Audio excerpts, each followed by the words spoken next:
Hello there. Welcome back to the lands of Aecathan. No professionals, no fancy tech, just a group of women playing an all-original game of Dungeons & Dragons. I'm Jeff, the Game Master, and apparently Jogravanans slavers keep their money hidden in special vases. That's so no one can find their hard-earned money.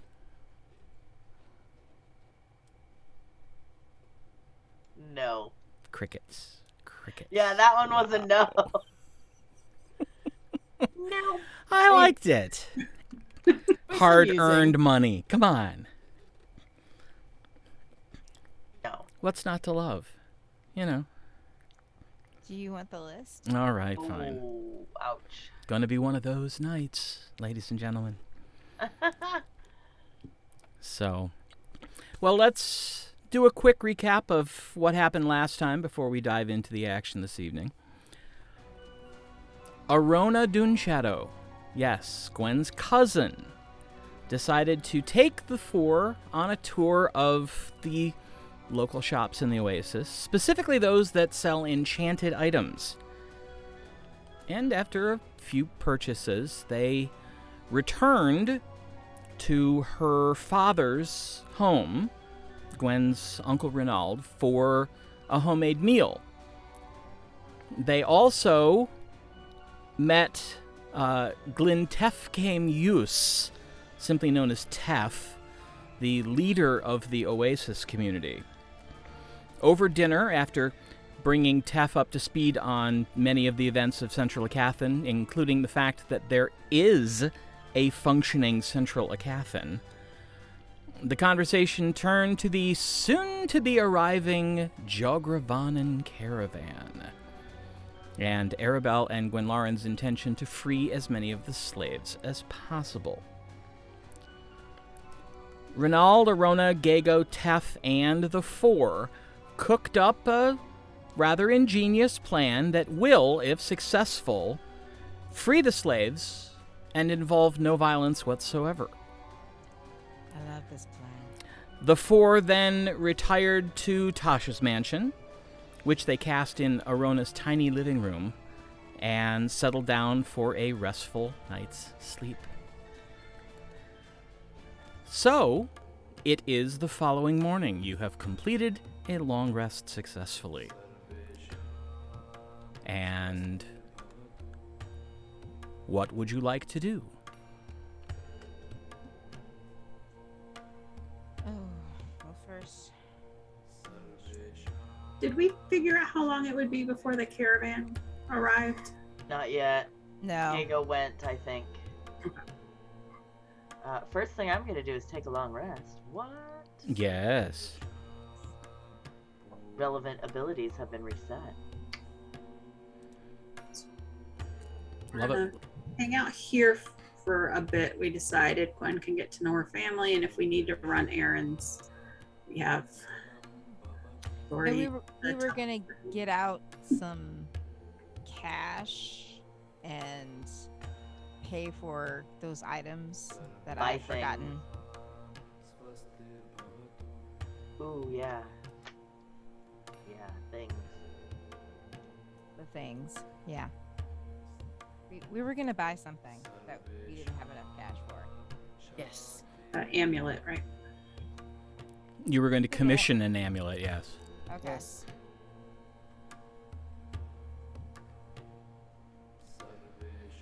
All And right. did the same in several other places. You also did promise to bring Arona in for breakfast. Yes. So I go to get Arona. Okay.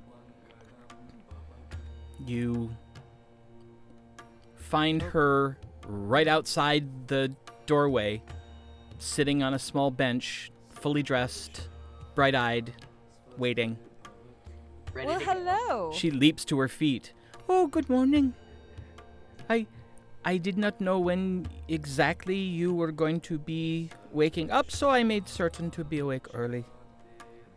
Well, that's so nice. Well, come on in. She follows you in and stops, stock still, the second she gets through the doorway and is like, We are in a stables. Yes, but we will be going to the kitchen and the dining room. You have magical stables? It's much bigger on the inside. I have a magical horse. Well, Well, you're not there yet, or they're not to you yet. Let's put it that way. Yes, there's a magical horse, and I mean, I'll give you the tour.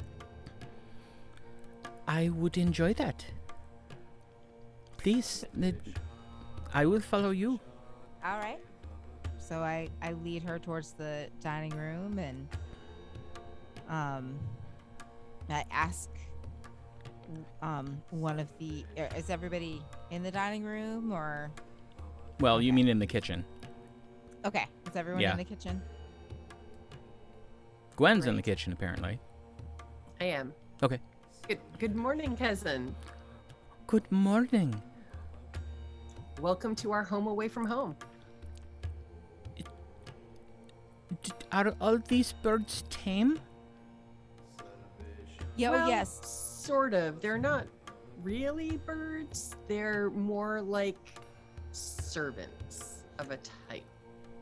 Oh, goodness. It's part of the spell for the mansion. You can make them look like anything, and I decided to make them look like birds. This is very powerful magic. Yeah, we're getting up there. We're getting some of the bigger spells. And oh my goodness. I have not seen this much food in one room since the last Founders celebration.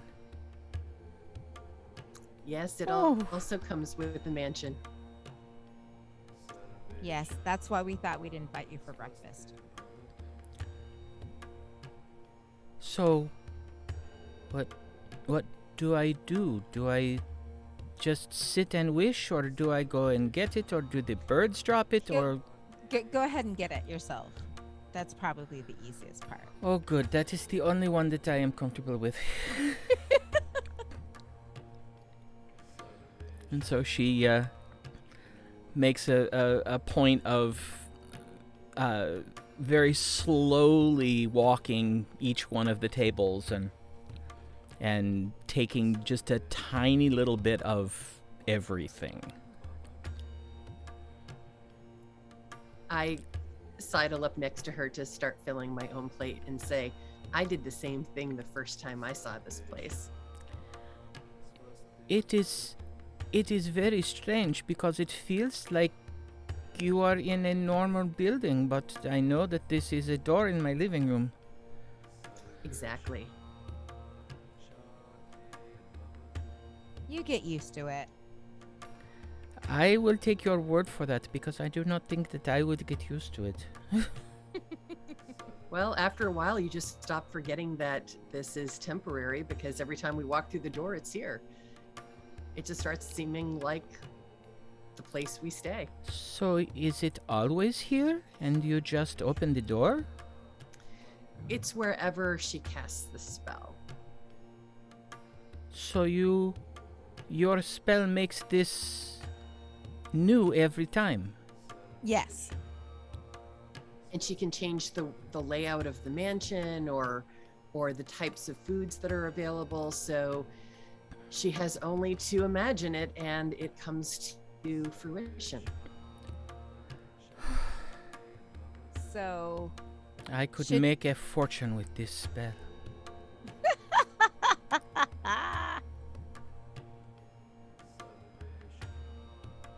well, I mean, I suppose we could do that, couldn't we? I mean, we could charge.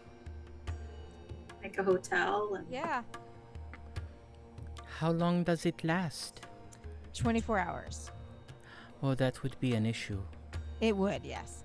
It would have to be a hard departure time for Yes. any It guests. would. Yes. What happens if there is someone here when the spell ends? they get booted out. Yeah. Oh. That is not so bad.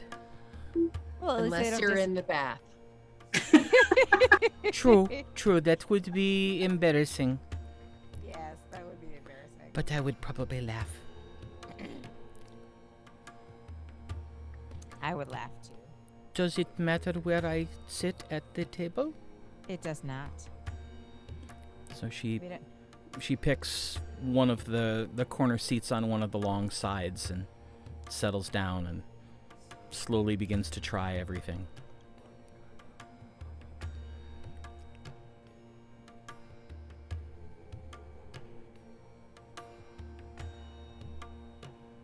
Nope, it's all good. You can always go back for more.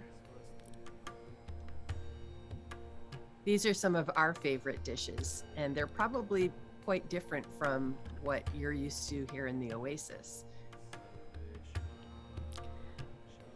I am curious, what is the bread substance with the square holes?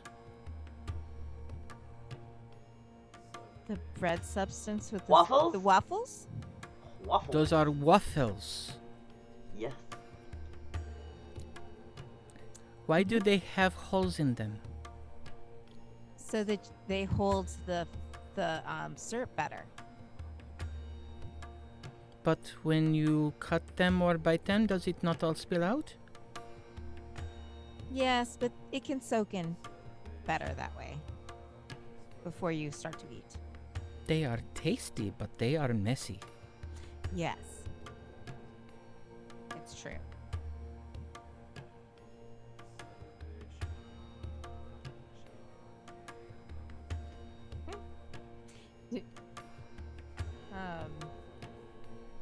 And we also have pancakes.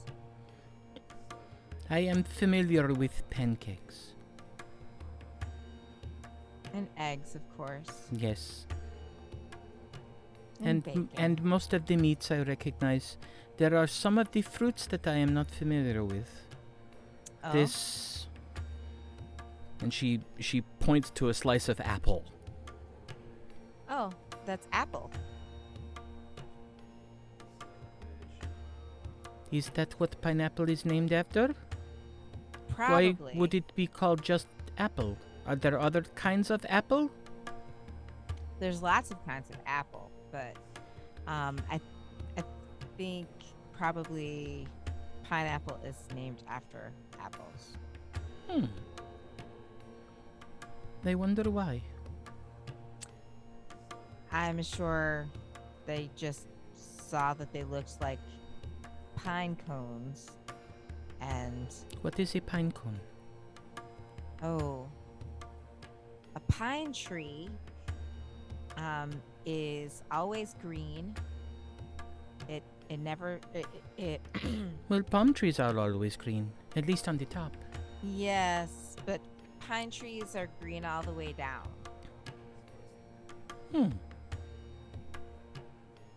Well, we have some normal trees that are green all the way down, all the year round. And the fruit trees, the ones with the red colored leaves, Mm-hmm. they are red all year round. Oh, that's interesting. When you live in an area that gets cold and snow, I have heard of snow. yes. So It's so interesting.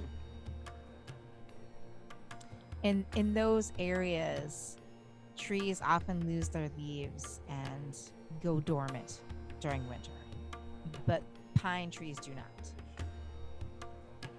Why not? They're just built that way. Quisva is very strange. Crisva? Quisva. Quisva. Who is Quisva? She looks at Gwen like, seriously? Remember, they're not from this area. Quisva's the one of the neutral deities. Yeah, Quisva's the goddess of nature. Oh, okay. Strangers and druids. Mm-hmm. Oh, okay.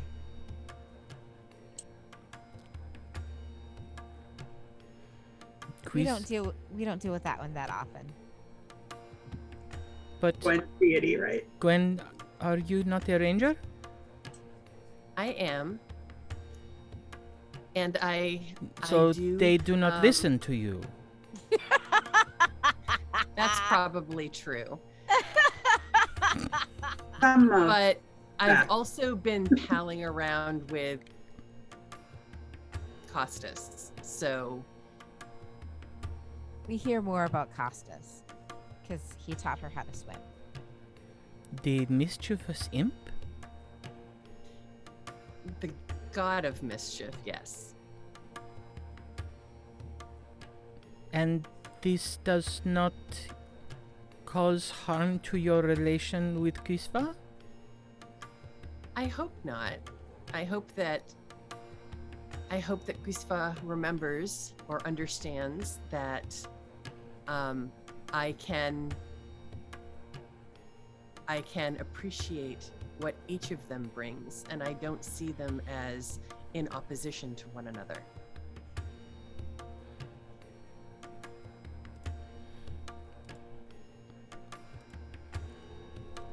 So, what are your plans for today? Well, we were going to go into town, go back to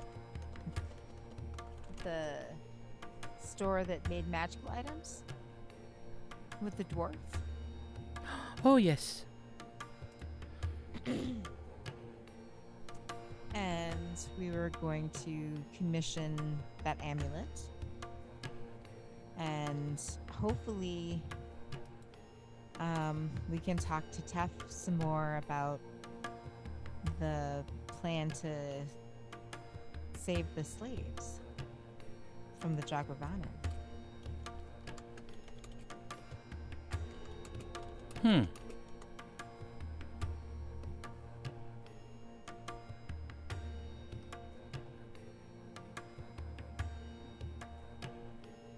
What were your plans today? I am planning on going to work. Well, that is important. I need everyone to make a perception check. Okay.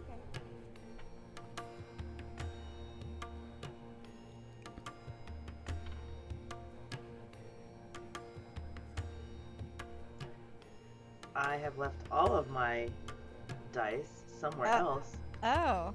So I guess it's time for me to break out these bad boys. Oh.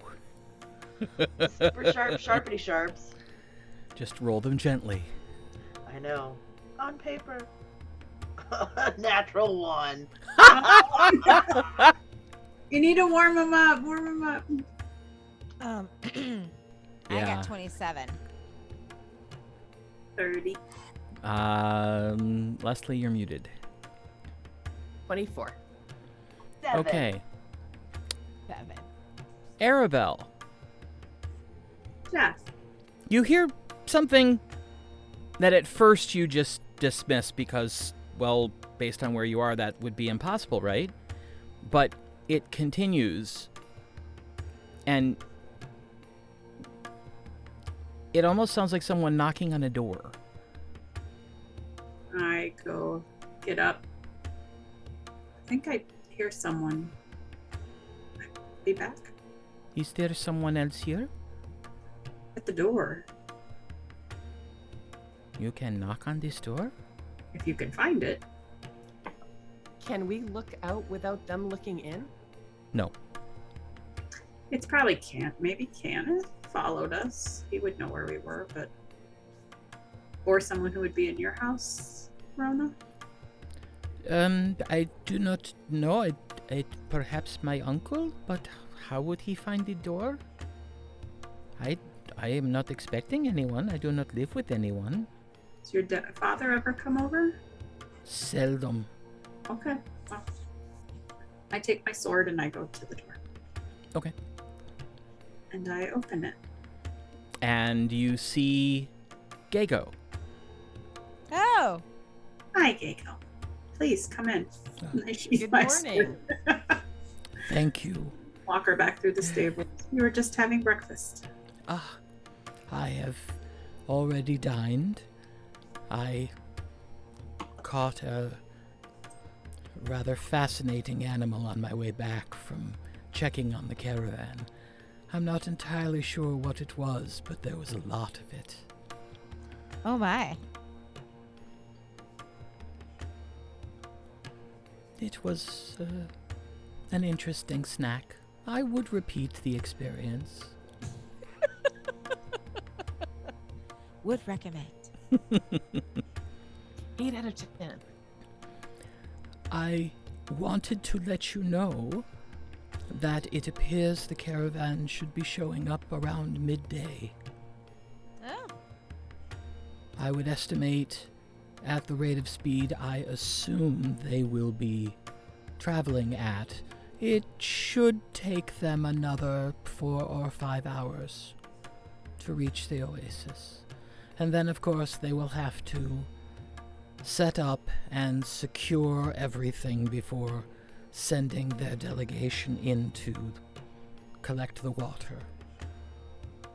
So, how many hours do you think? 4 or 5. All right. So, I can't teleport all of the people to the mansion, but I can teleport them somewhere else. You can teleport them to Tremaine's Keep, Oh, that's right, we're going because straight. Erlakis told you that he would facilitate them on the other end. You'll just But need to we let wanted him to know. We wanted to feed and medicate. Yes, before they went. So I thought we were going to keep them overnight in the mansion. Yes. You can do that too. Yes. I just need to figure out where.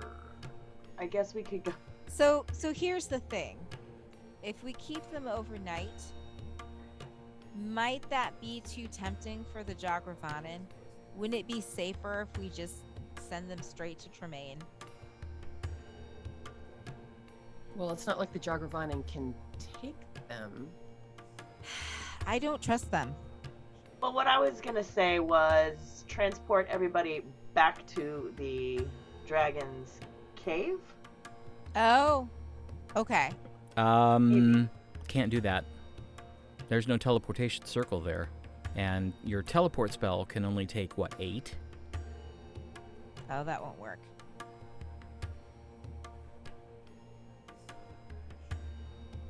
Wait, I'm very confused now. You're taking them through teleportation circle, which means you have to link to a teleportation circle. Yeah. You have to connect to a receiving circle. Oh, so we're not going to be able to. We're just going to have to take them there and then get them food and drink when we get there. I mean, I think that's the safest thing. technically, if you wanted to teleport and then cast the mansion there, you could even teleport to your house and then just cast the mansion in your teleportation room. That's true. Oh, that might not be a bad idea. Yeah. Will 60 people fit in our teleportation room? If it won't be comfortable, It'll be Follow me, follow me. We'll just have the door, right next to the circle and just, follow the blind door, follow the blinking door. right? Okay, I like it. I like it.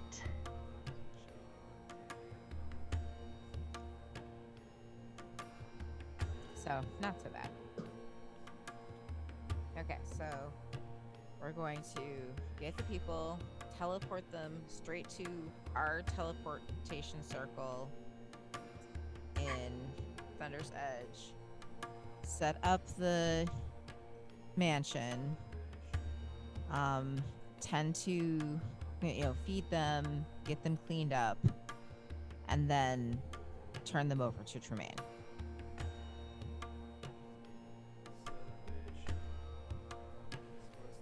Does that sound like a plan? It also kind of depends on where they go once they are given to Well, I mean, we're not giving them to Tremaine. We're giving them to Airlocus, but... No. Once they're given to the Dune Shadow and people, like, where they're going. Okay. So... we will play it by ear. Okay.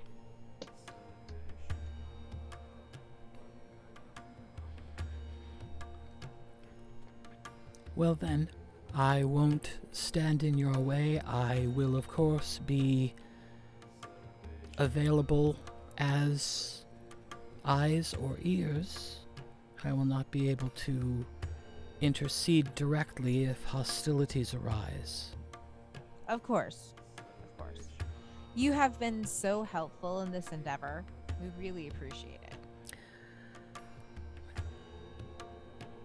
You are very welcome. Even if you were not dragonkin, even if you were not sept sisters, I disagree with enslaving any creature, and I would have assisted regardless. Surely Tasha Prunatiel could not fault me on that. Surely not. Well, let us hope.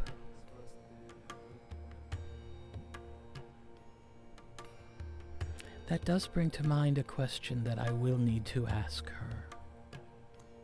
Oh? It is something that occurred to me as I was flying scout overnight and early this morning.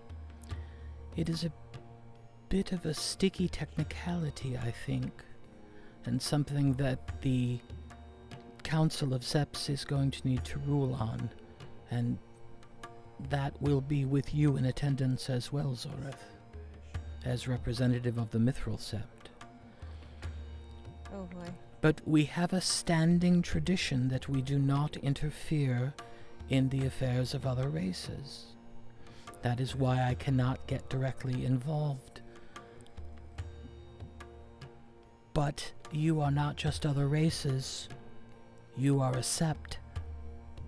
And we are honor-bound to aid other septs who are in need. Was just going to ask you that.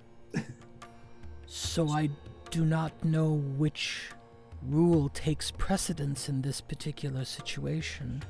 It is a sticky wicket. Indeed. And I guess it depends on what other races refers to, because does that mean we're not to interfere with dragons? Or does that mean we're not to interfere with humans? Oh. Because now we're technically both? I had not even thought that far through the issue. But yes, these rules would apply to you as a sept as well. Well, that can't work. Well, as your sept includes humans and elves and half-elves, you would at least be free to aid those races. That I am certain would be covered. And I would assume that it would logically be extended to all of the bipedal races of the realm. The goodly bipedal races of the realm, anyhow. But that, too, will require some clarification, because if we have thought of it, doubtless others will as well.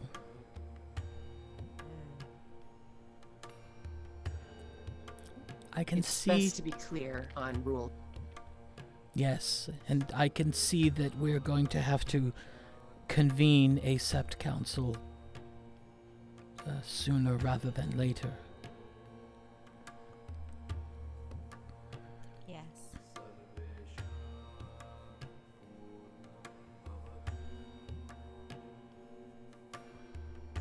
It is a very interesting philosophical issue. It is. And one that we have not encountered before. At least not that I am aware. I shall have to consult those better versed in draconic history than I.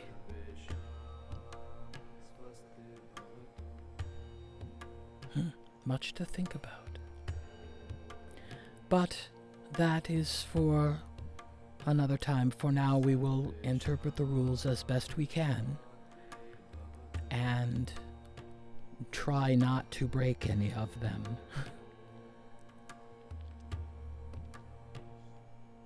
So I will leave you to your breakfasting. And as I said, I will be nearby should you need my assistance. Oh, and your shadow is settled on the young lady's roof. Oh.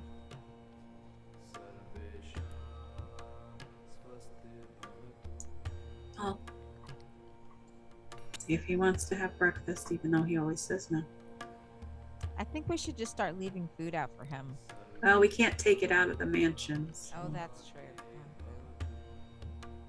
I could make him some gruel or something, or whatever my spell creates, but it's not very appetizing. I'd say let him do his own thing. Poop on him. Poopity pooperson.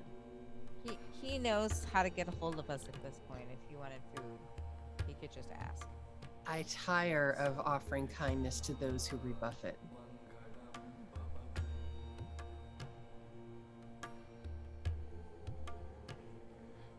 That is disagree with her. That is an interesting perspective coming from you, Gwenlaran. Why is that?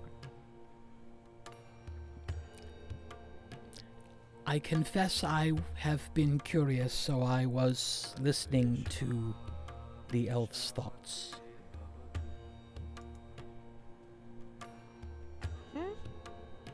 And while he... Oh, that elf. I was like... Yes. Yeah, I was very confused. While he does not appear to have emotions toward most of you, there is much anger in him when Gwenlaran comes to mind because of the way he has been treated by her. Okay. Wow. I think he's rude and arrogant, so I'm not particularly concerned about his good opinion. He feels the same about you. Isn't that interesting? Very. Whether or not I'm kind doesn't depend on the other person, so. Nope, you're just always kind. Yes, and as I said, he does not appear to have conjured any sort of emotional stance toward the rest of you. There were no emotions coloring his thoughts when they would touch on the other three of you. And, is he upset with me too? Child, I do not believe he has spent any time thinking about you. So you needn't worry. You are not his focus. It is interesting that he has absolutely no feelings toward those that have offered him kindness, but has strong feelings toward those that have met his arrogance with similar disdain. How easily angered he appears to be.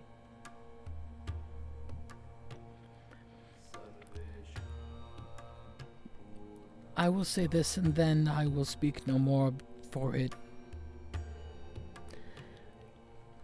brings me very close to interference. Oh no. He is not happy with his task. He feels that he was not sufficiently warned what to expect, and has made up his mind to not accept employment from Wigillium after this task is completed. That sounds wise. That sounds like not our fault nor our problem. As you say. Well, I'll leave you to your breakfast. I'll walk you out, Gago, since I'm going to check on Kenneth. It's not his fault Wiggy didn't know what he hired him to do. And technically not Kenneth's fault that Wiggy didn't tell us. Because he didn't tell us, so... No, but it's also not our fault that he was hired without our knowledge and with inadequate information.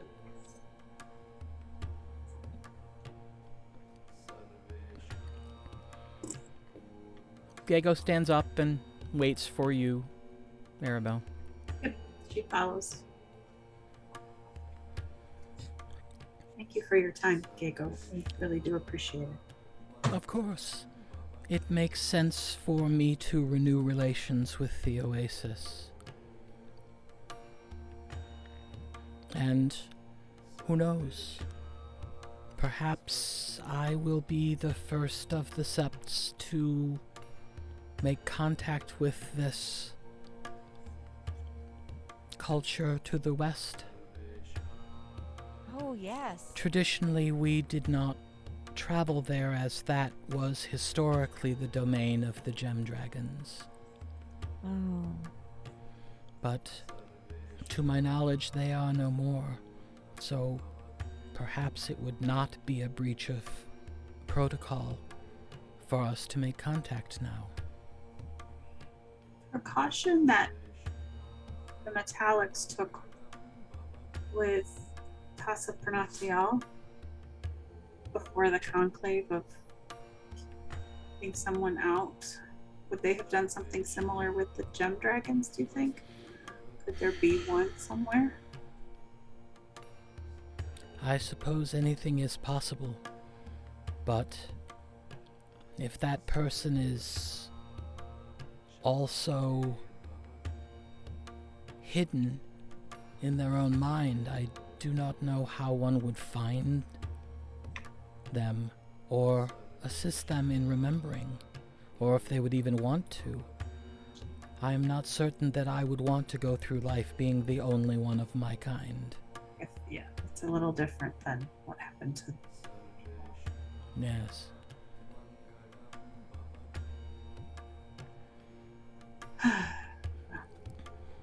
She waits for you to open the door and then steps out. Open it. Walk outside. And she heads back toward Reynald's. Is it a one-story home? Yes. I walk up outside. Look up. Kenneth.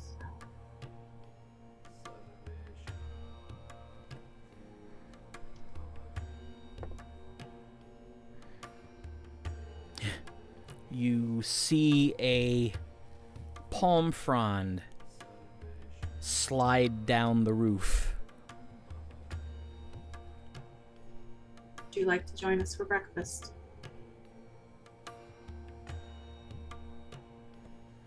Make a persuasion check.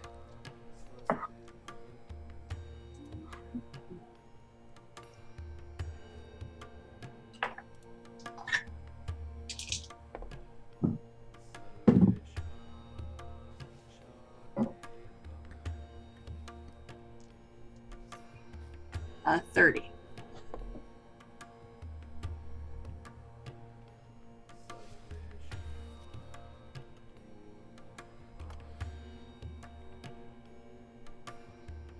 You hear a voice.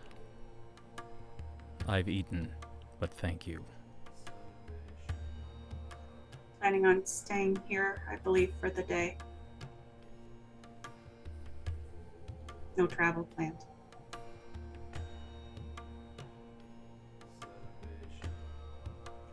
You don't hear anything else.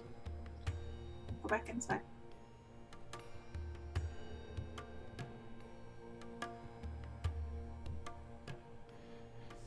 He's already eaten.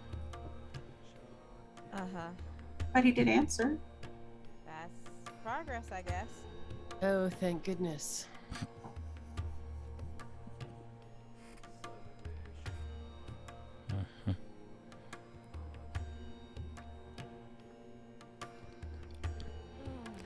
Well, we've got about 3 hours. We should probably get started. Well, we should find out where the exchange would happen before the exchange happens, so that we are not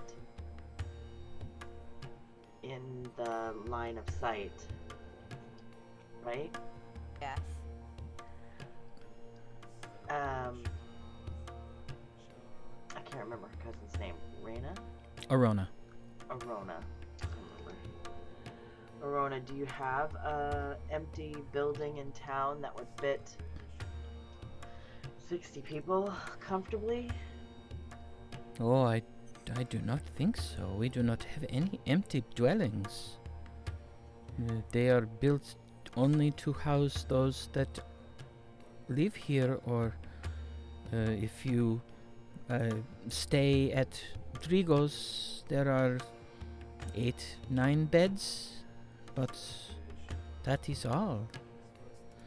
60 people, the only place that I can think of that would work would be the main town center where we have our meetings. There are not quite 60 people here, but you could fit 60 people in that space.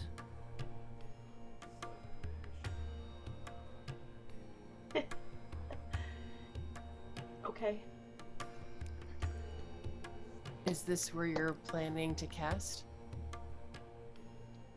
I was hopefully not doing it out in the open because we don't want the Jogravanan to know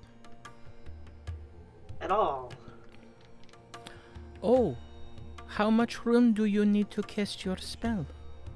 10-foot circle.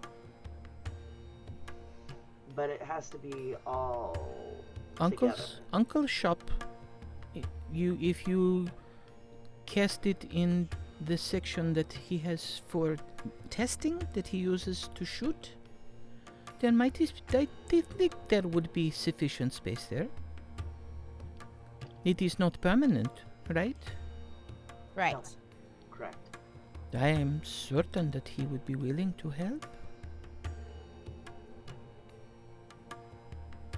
They'll just need to usher all the people into the... Here's food and drink. Come this way. Alright.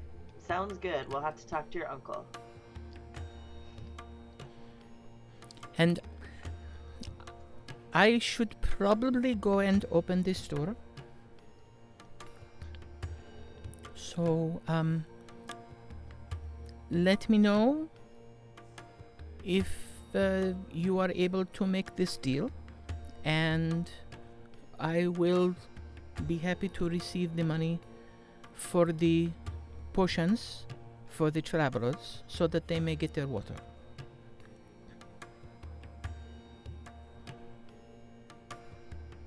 Oh yeah, I forgot how much that was. It's like, because I don't have my notes. Sorry. Was it like 300 gold? Yeah, 150? about that. 300 gold. I say, hold right here. Oh, well, we don't know if it's gonna happen, but it's gonna. Remember, you can't open the portable hole here. Right, I was gonna go out in her house and do it, but Yeah, we should do all of our portable hole shuffling. yes. So, when you go to work, we will do some of our own work. Alright, you are welcome to stay here as long as you like. You can cast your magic door in the living room again, if you wish. If we wish, okay. Yes. And I will return around dinner time. But you know where my store is if you need me for anything else before then. Thank you, cousin. She walks over and gives Gwen a hug and then just sort of bows her head to each one of you and says, "How do I get out?"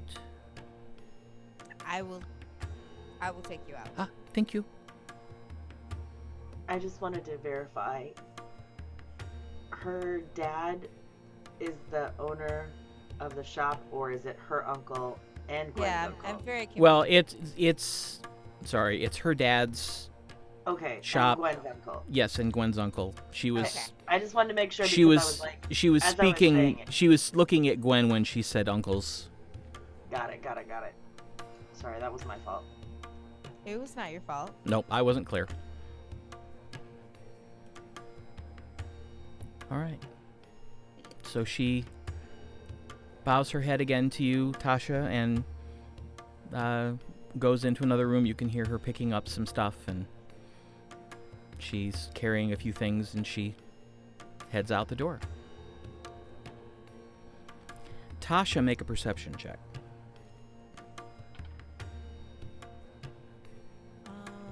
26. There is room here to open the portable hole. You're going to have to move furniture. Okay. Because this is not a big place. Right. Because there's only one person who lives there. Yeah.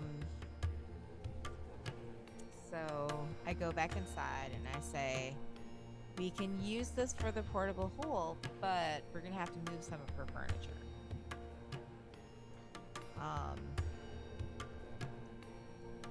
So, what time is it? You have that's true. You would know exactly. It's I shortly would after know. 9 a.m. Okay. So, the shop probably doesn't open until 10, I would think. Her shop, she's going to open it right now. Well, right, but I mean... Oh, you mean the one for the amulet? Yeah. And do we remember how much that was also? Because, sorry. Yeah. No. We are noteless. It's some crazy amount, I remember that. Hang on. I remember where it is, so I can look it up. Excellent. That is excellent.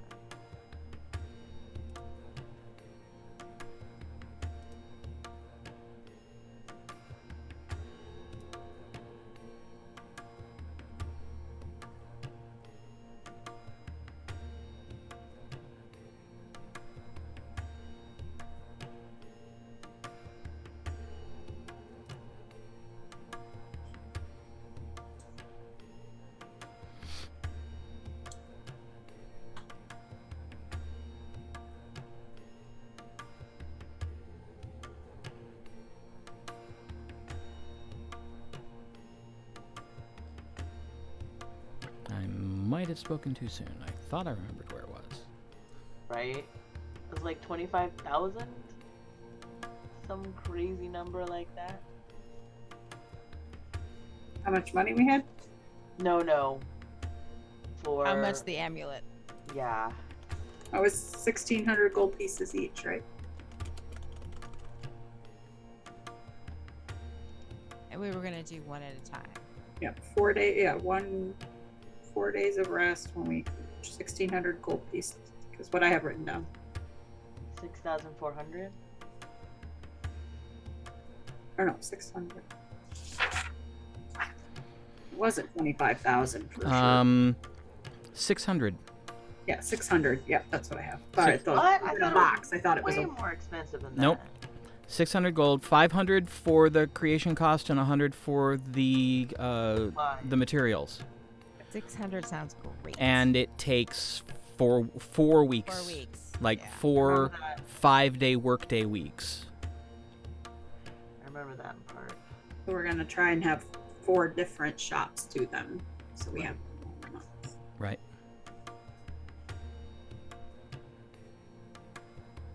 I guess we could see if maybe the school would sell us one or 2. Now that we have money, we didn't have money before. Yeah. Or I can't. Or did they not sell them? I can't. Well, they were crafting them to sell to the army, the ones that you borrowed. So you could probably sell us some. You could probably commission them. Yeah. And for them to do it, it would be quicker because they can likely have more than one enchanter working on it at a time. Okay. So before we pay the 600, maybe we can send a message to Oberus and ask how much 4 would cost and how long. Okay. Might give us a alumni, military, saviors of Aecathan discount. I like the saviors of Aecathan discount. That's good. I like that. Right. Everywhere we go, we're kind of a big deal. We'd like our saviors of Aecathan discount. Thank you. Well, I mean, we might get the military discount too, because we are technically military. Send the bill to. Oh my God! No, we're not doing that. Said we could before. He did, but we have money now. But now we're independent and we don't have to ask, right? It's kind of a big deal, Tasha. You can just sign the voucher. Oh my God. We don't need happy. You don't need a purchase request first. We just buy it. Oh my gosh. Okay, so send a message to Oberus. Oberus, how much would it cost to commission 4 of those amulets? I'm assuming you're out of the mansion at the moment. Yes. Okay. I just stepped right into the living room and sent the message.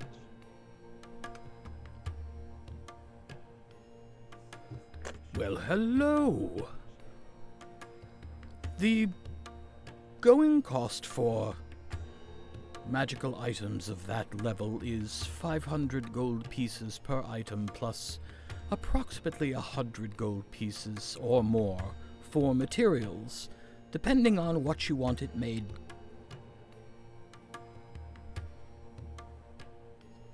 Oh. And I don't. Okay, I'll let you finish.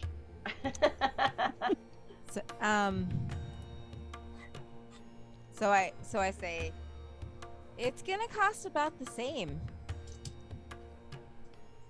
I didn't ask him how long it would take though, so hold please. For 4, yeah. Oberus, how long would it take for 4 of those amulets to be made? There's a pause. And then there's a longer pause. And then an even longer pause. Oh no. Well, he had to go find out, I'm sure. Okay. After about a minute and a half, you hear, I'm told they have sufficient enchanters to complete 4 in 2 weeks.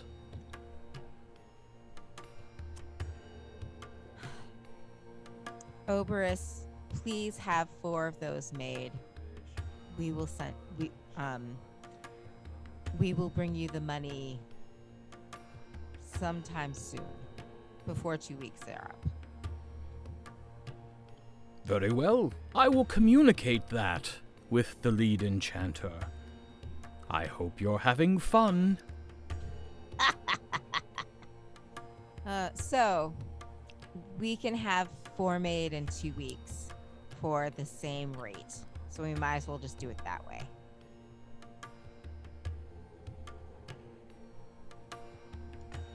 That sounds amazing. 2 weeks versus, what was it? 4 weeks. 4 weeks for 1.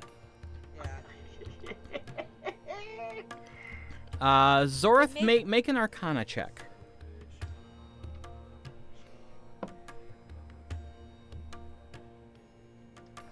Arcana 24. You basically realize that this means they're going to have... they're probably going to be training student enchanters All with seniors on their senior project with this going. project, and there's going to be 5 people working on each amulet. Oh my gosh. I tell everybody that. Wow. But I feel like we should still buy something from the from the local enchanter here. I just don't know what. I don't know either, but we'll Well, they're let's see, what did he have? He had the Dust of Disappearance, which I think you already bought. Oh yeah. And then he had the Deck of Illusions and the Boots of Levitation, which you did not buy yet. That's right. We were gonna buy the Deck of Illusion. Just for fun. Yeah. And how much was the Deck of Illusion? The normal price that he would charge anybody else would be a little over 6,000, but he said he would sell it to you for 5,400. That's right. We were gonna not get the Deck of Illusion because it was you don't. Yeah, it's a lot, and you don't know what you're gonna get. You can't tell what the illusion's gonna be. Oh.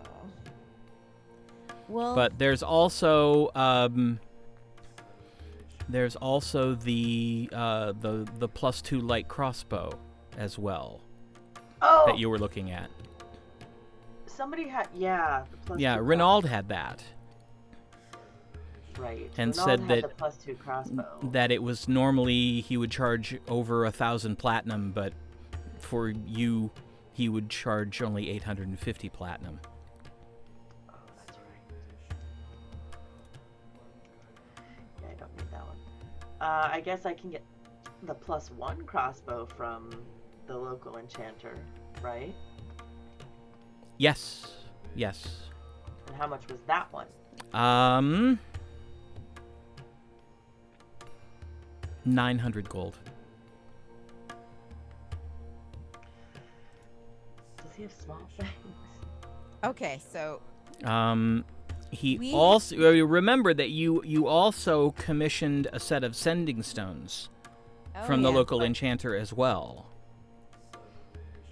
Oh. So if you're not going to be having him make the amulet, then he can just get started on the sending stones. Okay. That's right. Let's do that. We'll have to go back and tell him. I think you should get the +2 crossbow. For 9,000 platinum. 850. No. 850 platinum. Or 8,500 gold. Oh, okay. I was like, that is not. I think you should get it though. What would come out of our? It's a good investment. Okay. It would come out of the hoard. It would. But it would also contribute to the hoard. Yes. It would. Okay. Yeah, I mean, from what you know of dragons, enchanted items, gems, and coins are what make up their hoards.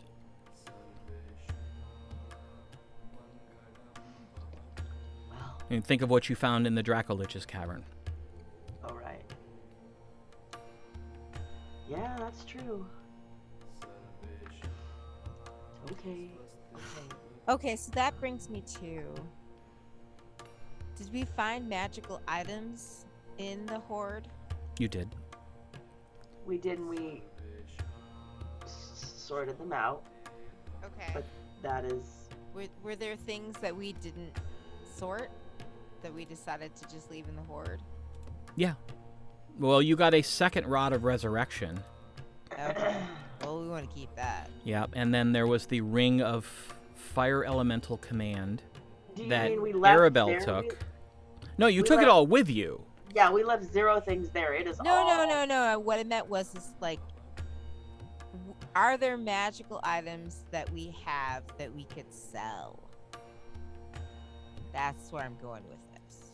Oh, yes, but also if we keep selling stuff, we're not going to have any room because we only have we mostly have coins. So what we would need to do is we need to find someone with, gems or something, Yeah. and buy gems. Yeah. Is there a place nearby that sells jewelry? No. You do not know. No. You did not visit any, but there are still places you have not visited.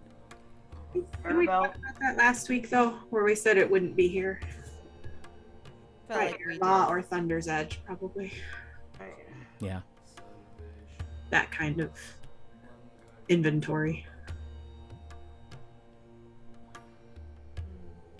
It might be That's- good if there is someone that sells jewelry to buy a little here and a little in Thunder's Edge. That way, no one location knows how much we have. True. That is very smart. Well, I mean, okay, so I guess we should go to the enchanter and tell him that we're not going to get the thing. We're not going to commission the amulet, but we are still commissioning the sending stones. And then we should go, I don't know, go see Gwen's uncle and let him know how soon the caravan's gonna show up. And maybe pick up the crossbow. And maybe pick up the crossbow. Because crossbow. All right. So that means you'll We have to need 600 for the enchanter for the sending stones, Right. and 8,500 gold for the crossbow. Yeah, no problem. Just so you know how much you need to take out. It seems so big. It seems so much. It's okay. You're worth it. Okay. And so I take out as much as I need. 1450. I hand 600 to Gwen for her sending stones. Actually, it would only be 9,100 600 and plus 8,500.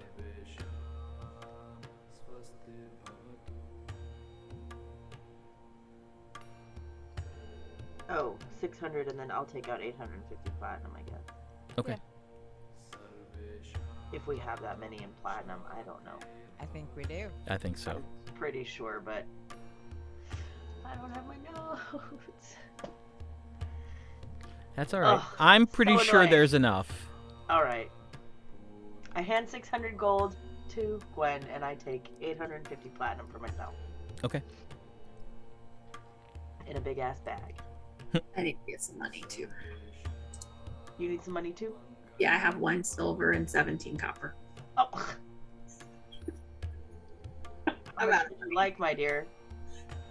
Um,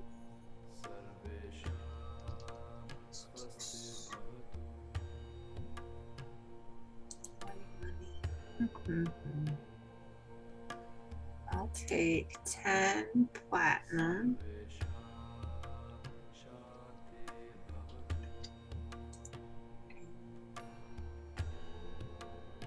$100 gold.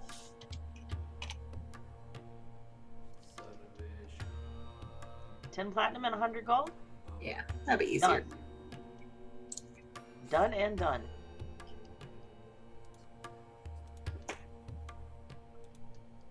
Okay. Off to buy things and do things.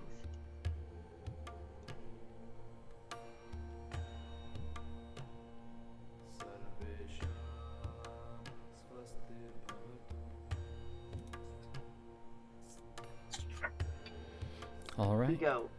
Wait, I see your face, but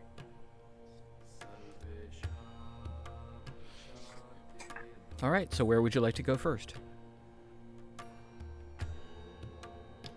I'm going to ask around as to whether there might be a jeweler at the Oasis.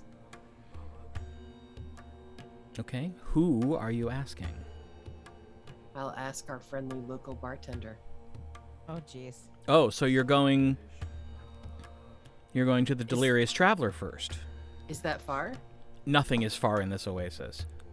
We also move her furniture back. Oh, good. Yep. Fortunately, Tasha, with her keen mind ability, is Knows able exactly where to everything goes. remember exactly where everything was. Oh, good. So, We might have to do it again if we find jewelry, but all right. The Delirious Traveler is empty at this time in the morning. Maybe we should just go ask Uncle. Well, I mean, Drigo's there, Oh, okay. but there are no other customers at the moment. Oh, I see. He steps out from behind the bar.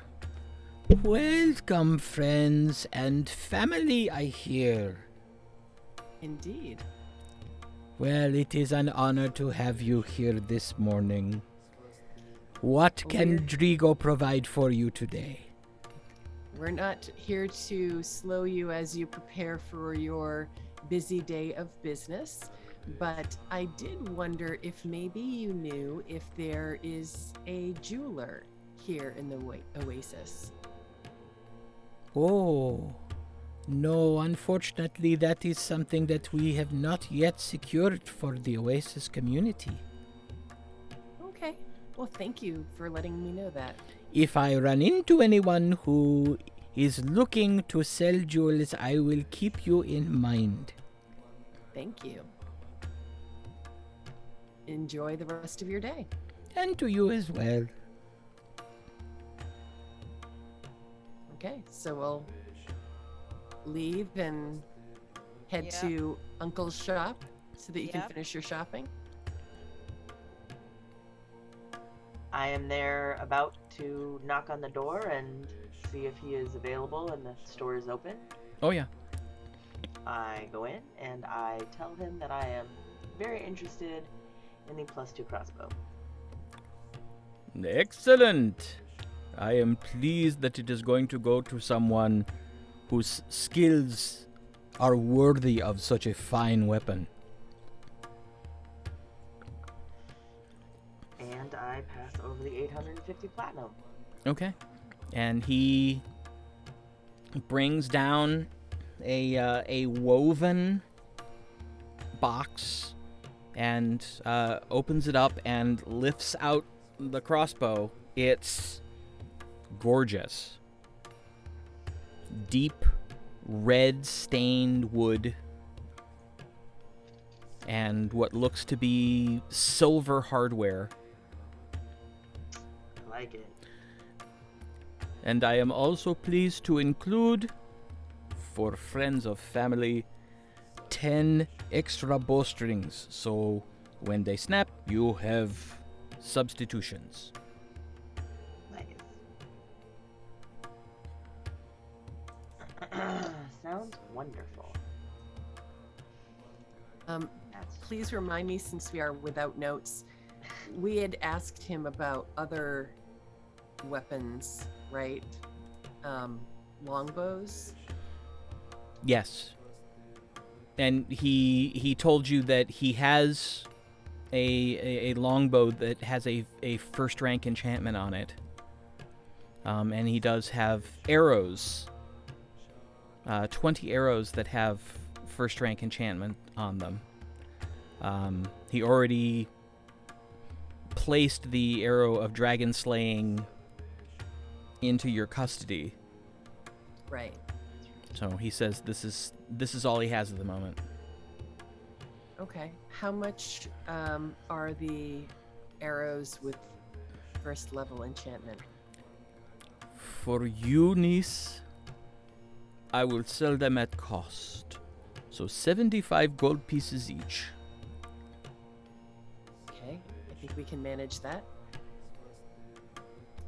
And how many does he have? 20.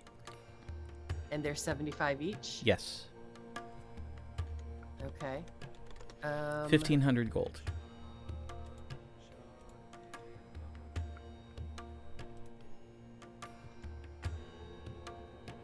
So I don't know that I have that much with me. Probably not. No, I don't know if don't. any of us do. How much? 1,500 gold. So 150 platinum. If you got that. I think we do. I mean, obviously we do as a horde, but Right. As a Right. horde.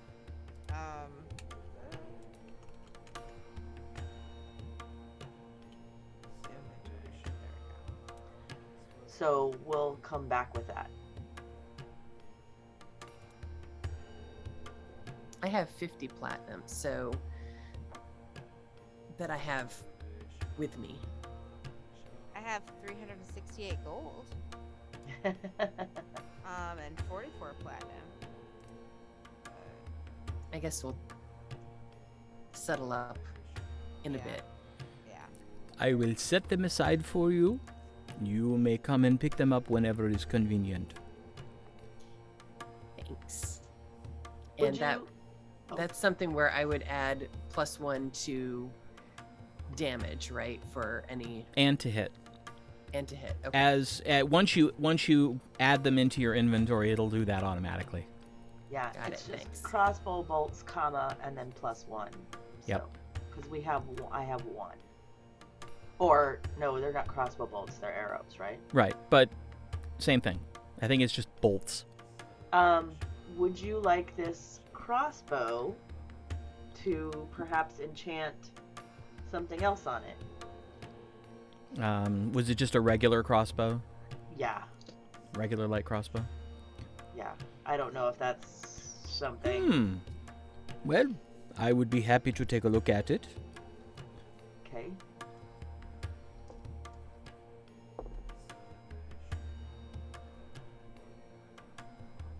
I have a longbow with a 2nd level enchantment on it. Oh, so you Is probably that is that something that you could use? Well, certainly I could use that. That is. How much would you like for this longbow, and may I see it? Aren't you selling more than you're getting? I guess we'll find out. I produced the longbow and hand it to him.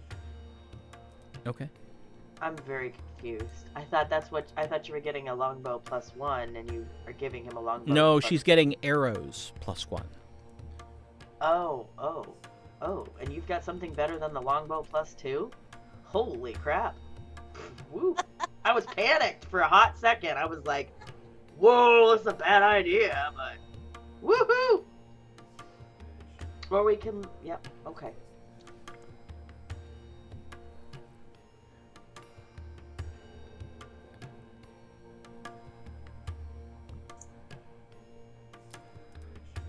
Well, this is actually quite exquisite. If you would like, I would be happy to return all of your friends' money and throw the arrows in exchange for this. That sounds like a good bargain. Excellent. And so he picks up the bag of 850 platinum and hands it back to Zorith. I look at Gwen. Oh, okay. Thank you. Back to our pockets it goes. And now I can add my arrows, right? Yes. To my inventory. Yes. I will erase with my magic erasable pen 850 platinum and put it back in the bag. What? Alright. Thank you, Raynon. It is my pleasure. This will fetch a fine price. Excellent. Thank you, Gwen. Do you have any more information on when this next caravan of rudeness will arrive? Yes. They should be here in about 3.5 hours. Ah, that's soon. 4 or 5 hours to reach Oasis, I thought. 'Cause that's Yes, what I wrote. but you've been like running around for about an hour now since you heard that. Sneaking around. Got it. So should we tell Tef, or can you do that? Oh yes, I would recommend going to find Tef and let him know immediately, although chances are he already knows. All right. Well, where would He we is find him? very good at knowing all of the things. Well, that's wonderful. He is you remember where Arona's store is? Yes. His is the large tent directly to the south of that, away from the water. Oh, all right. Well, we shall head that way. Excellent. Thank you. No, thank you. Dealing with family and friends is always much more pleasant than dealing with just about anyone else.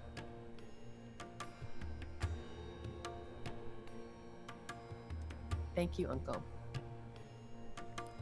Thank you, niece.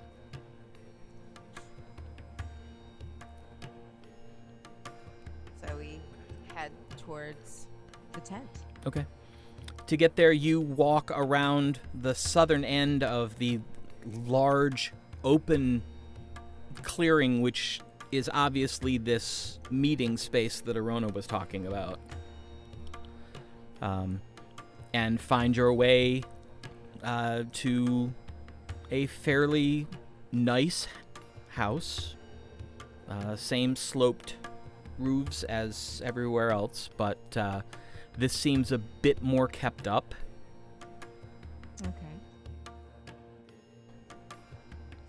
And in lieu of a door, there is a set of maroon curtains that would normally cover the doorway, but they are actually tied back, leaving this doorway open. Okay.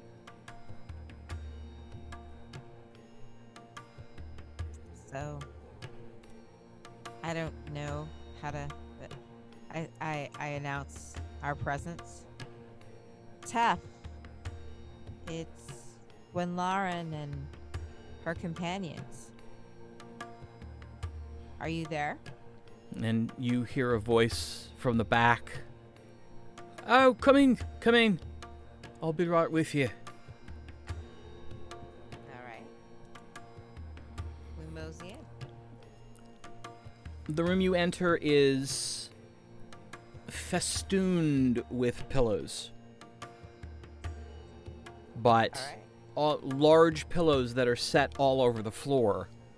It's clear that this is a space for meeting, for discussion, for business. And very shortly, Tef walks through another curtained doorway, this one actually hanging closed, and says, "Good morning. Please, have a seat. What can I do for you this morning?" Well, we heard from our friend Gago that the caravan should be here in 3.5 to 4 hours. Oh. Wow. Our scouts haven't even sighted him yet. Well, that's good to know. She's an excellent scout. I imagine so. Well, alright then. How would you like to proceed, since this endeavor is your idea? I mean, we're here to help, but I hope you've got an idea of how to go about it. Oh. What do you think, Gwen? I can tell you that if this caravan operates like the ones before, it will array itself around the southern outside edge of the Oasis, and then they'll send a contingent in to make arrangements. Once the arrangements are made, then they'll send in a larger group with all of their water storage containers. And they'll fill up and they'll leave.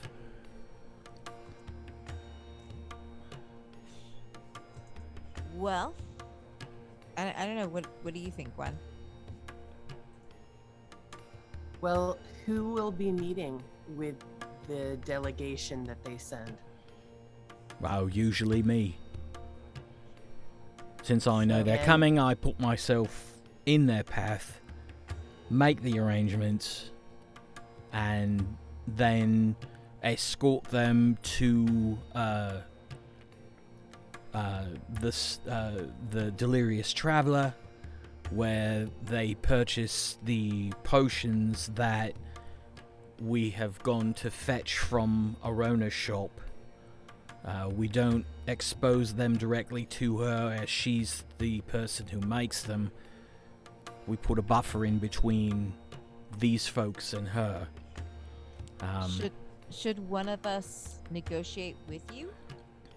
Well, as this time they're not going to be buying the potions, they're going to be trading for the potions. Yes.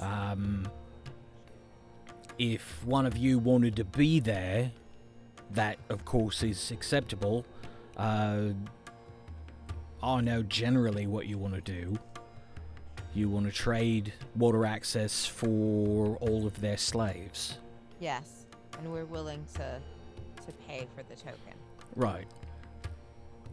I However, don't recommend that we be there at all. I don't want anybody knowing our faces, and even if you try to change your appearance, remember people have said that the Jogravanans can see through that fairly easily.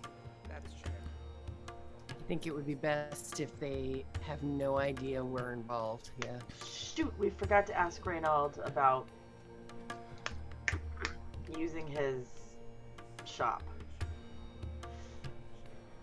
And Well, we can still do that.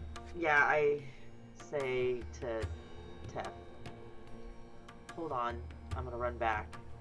Because the idea is to bring them potentially to Reynald's building that will be big enough for them. The slaves. Slaves, yes. Once we get them. how big a space do you need? 10-foot circle. Oh. You're welcome to use this room. You look around, it's probably about 15 feet. I mean, obviously we'd have to stack up the pillows, but that's no big deal. Well, yeah, if we can, once we get if we could just kind of all, we might have to wait for them to leave the Jogravanans, and then kind of file everybody in here and tell them what's going on. What you intend to do with them until then? Because it may take a day for the caravan to get back on the trail. I have a spell that we could use in the meantime to house all of the people. Wow. Yeah. Well, all right then. And and then once they're gone, then we could Zori could teleport them back to Thunder's Edge, and we can set to getting them reacquainted with not being slaves. I'm still adjusting to the idea that there is a Thunder's Edge still, and that there's actually people that live there, and it's been a long time since we've received anyone from Thunder's Edge or anywhere else up there. My only concern with all this is that we're putting the Oasis in possible danger. That's true. How so? Well, I don't think they're going to be thrilled with the change in the cost. No, probably not. And if you're there by yourself, there's... What if they attack you? I can usually defend myself. Plus, what we can do is I'll have Drigo set up a table and some chairs right out in the middle of the meeting grounds. And we'll do it out there, right out in the open where anyone can watch. All right. And then we can be close by. Yeah. You could stay in Renaud's place and watch. You could put yourself in the Traveller and watch. You could even watch from here if you really felt like it. Just, I don't want any harm to come to anyone here. I appreciate that. It's one of the reasons I agreed to go along with this. So I got the sense that you weren't going to do anything that would unduly put my people in jeopardy. That is the idea.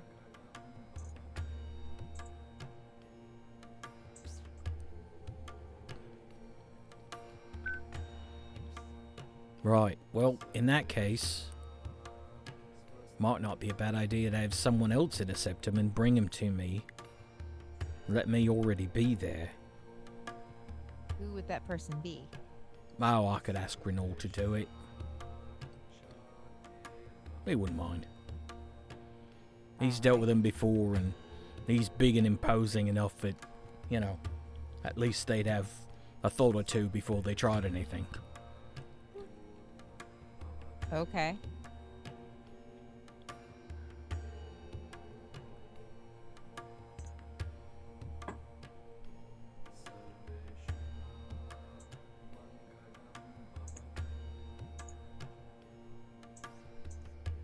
Sounds good. All right.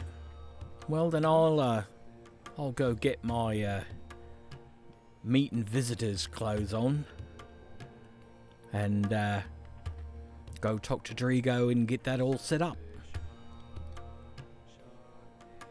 And we'll see what they have to say. I don't expect they're going to be so happy, but hopefully they'll realise that this is their choice. They can continue on without the water, or they can do what we ask.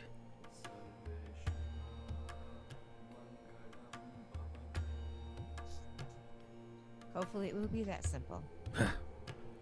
Yeah, I'm not counting on it. But we'll handle it. Whatever they decide to do. We're ready. So we'll wait in Rodrigo's place. Oh, and the Traveller. Right. And the Traveller. Yeah. All right. I would. Do they go inside the? No. Okay. No, they don't come in to fraternize. They only come in to get the water and then they continue on. I don't think they like us very much. I'm pretty sure they're not going to like us very much after today either. But I'm alright with that because, well, I don't like them very much either. Count out 30 platinum from my bag of 1,000,000 and give it to him for the water tokens. Oh, that's what. All right. All right. Right. I'll go and get Arona started. Make sure she's got enough. Right. I mean, whatever they. I mean, that Right. should cover. Right. Whatever they need, but if not, let me know. All right. So we go sit in the Traveller. Okay. And And he walks out with you, and you see him walk around the building and head toward Arona's.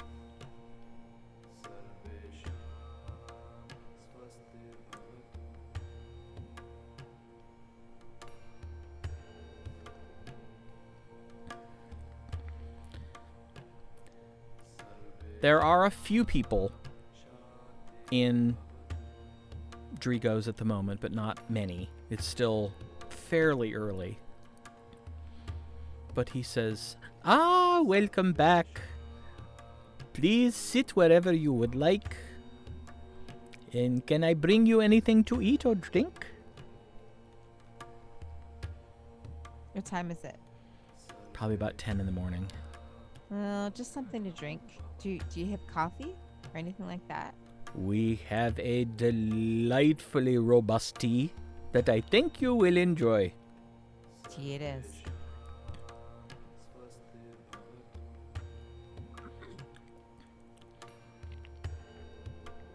Tea for everyone. For now. All right. He brings out 4 cups and a beautifully ornate brass pot with a curved spout, and pours the tea. It looks like coffee with cream. It's that color. It's probably chai. And he sets the pot down and says, "If you are needing anything else, simply say my name and I will come." Thank you.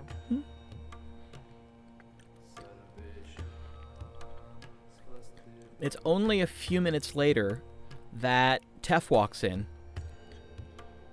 and kind of sees you and nods and holds up a finger like, "I'll be with you in a minute," and goes over to talk to Drigo. And Drigo just listens and then nods and snaps his fingers, and a couple guys get up from one of the other tables and they grab 2 tables and 6 chairs and carry them out the door. And Tef walks over, says, "Can I join you for a moment?" Absolutely. He grabs a chair from another table and sits down. "So, Arona's making the potions. They'll be all ready. Good thing I went, because there was someone else there buying potions.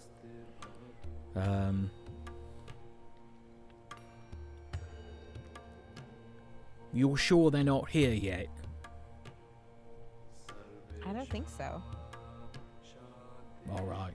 Just, I see rude people and I start to think... How many potions were they buying? Oh, just one. Oh. Was it an elf? Yeah. He's kind of with us. Oh, I'm He's sorry. not with us. Well, as there isn't, can't say I'm much impressed with his manners. Oh my. Nor was I. Not rude, just not friendly. Just one word answers, didn't offer to shake hands, even when Arona introduced us.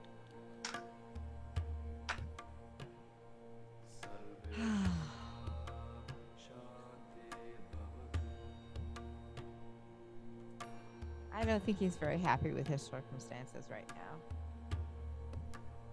Well, I suppose that could be. But I don't know. Think you attract usually more flies with honey than with vinegar. That is He true. doesn't seem to care about the flies. He doesn't.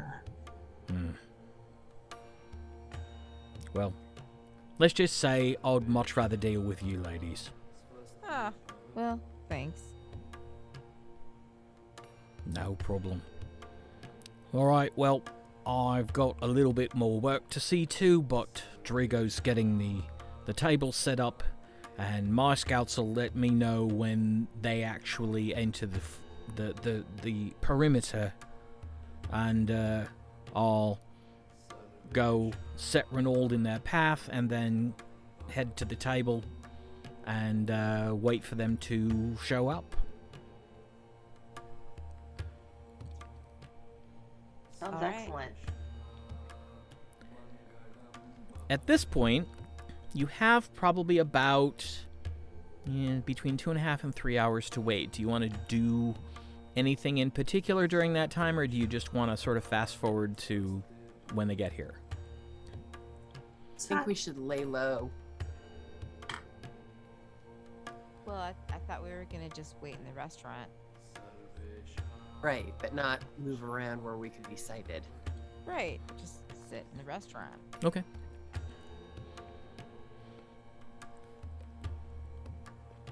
But I think we can just fast forward. Okay. If there are no objections. About... Well, let me ask. Oh, okay. Let me ask, if we start this, are we going to over into break too soon, or just asking, because sometimes we start something and then we get long in the break. Right. Okay. Well, it's up to you. I was gonna ask Tasha to do something.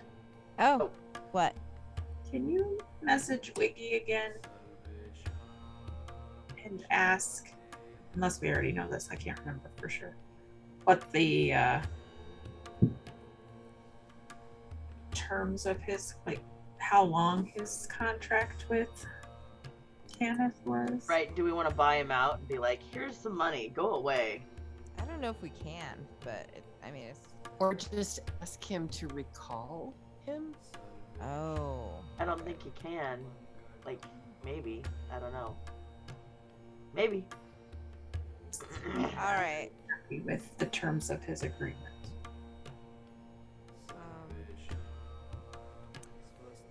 Wiggy, what exactly are the terms of your agreement with this guy?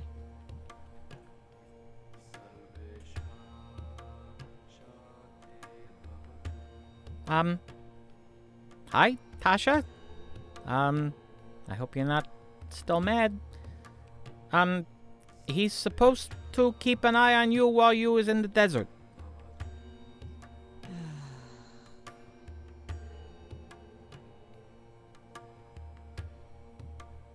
Fair enough. You relay that. We're not in the desert anymore. He can go. Technically, you are still in the desert. Nice try, though. There's water and trees. And Yeah, it's an oasis in the desert. Yeah. I can tell you how much you paid him. Did you ask? Did you ask? Wiggy, how much did you pay this guy?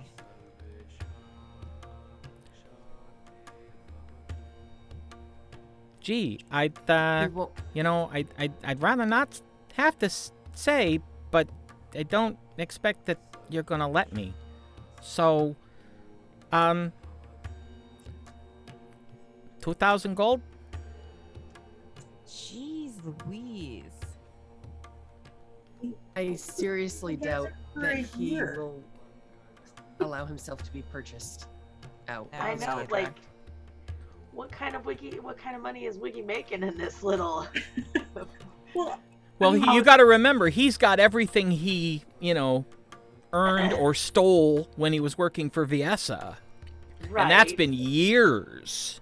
but what I don't He probably understand- just thumbed him a gem and said, "Here."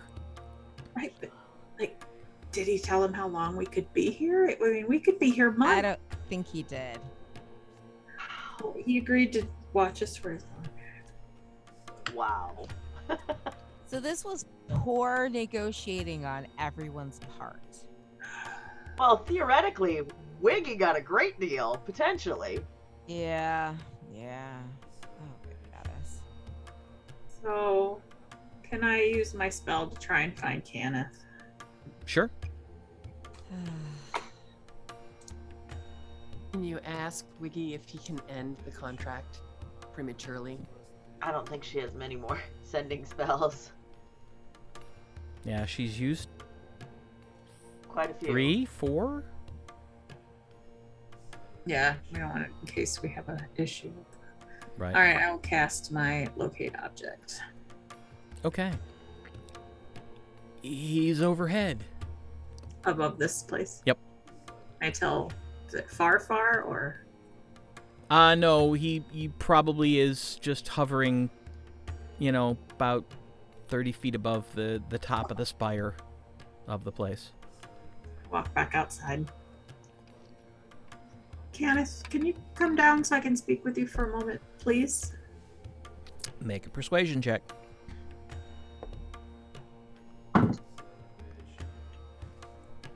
28.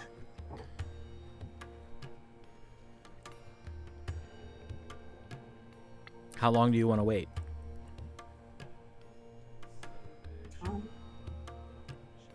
I got time.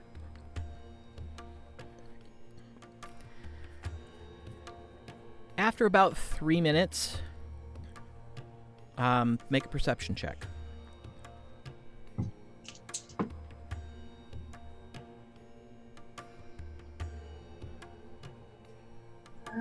29. Okay. Easily, you catch sight of him as he walks around the back of the traveler and just sort of leans up against one of the posts in the wall that's still in the shade. I will walk to him. We spoke with Wigilliam.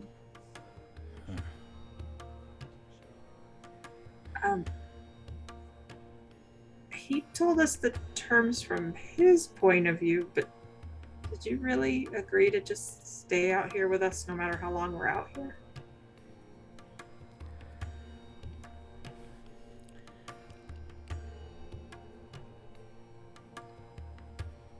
I want to say that he misled me, but I believe part of that was an assumption. I expected that this was going to be a simple trip into the desert to look for something or someone, and then you were returning to town. Unfortunately, this is not town. Well, we probably will return to town and then come back and forth a few times. So if we return to town... My contract is concluded.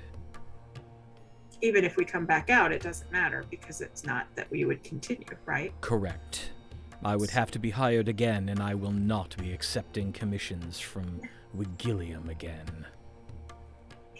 I don't think he meant to... I mean, he certainly didn't mean to mislead you. Wiggy's not deceptive like that. Are we talking about the same Wigilliam? Well, I mean, in this case about us, he probably thought we would only be out here a few days. He seriously misjudged your intent. Well, things have happened too that we didn't know about. So we can probably arrange to get you out of this within a day or so. Good. Very sorry. Will there be anything else? He just turns and walks back around the back of the building.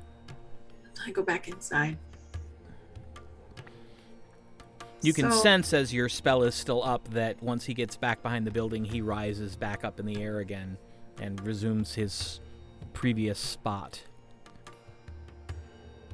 If we teleport back to Thunder's Edge, his contract will be completed. Even if we come back to here like 5 minutes later. Do we take him with us so he can get back into town and probably do that? Be there without us. Okay, something to think about. So once we get through the next, what we're planning, then we should be able to release him from his agreement. He's not really very happy with Wiggy. Got it. Probably explains some of the attitude. I mean, some he's just snotty.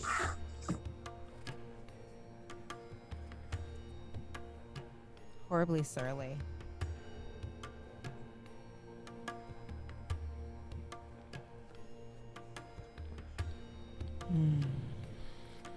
The time goes by. Tef suddenly appears in the doorway. My scouts have said that they're settled, and there's a small contingent headed our way. So Ronald is set to meet them with a couple of the boys from around here, and I'm gonna go and set myself up out there. Just so you know, it's about to start. All right.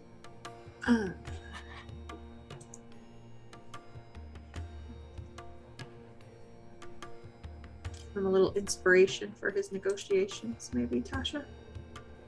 Ooh. Very Okay. nice. That's very smart. All right, Well- and it's a D8, D10. What is it now at your level? I have nothing.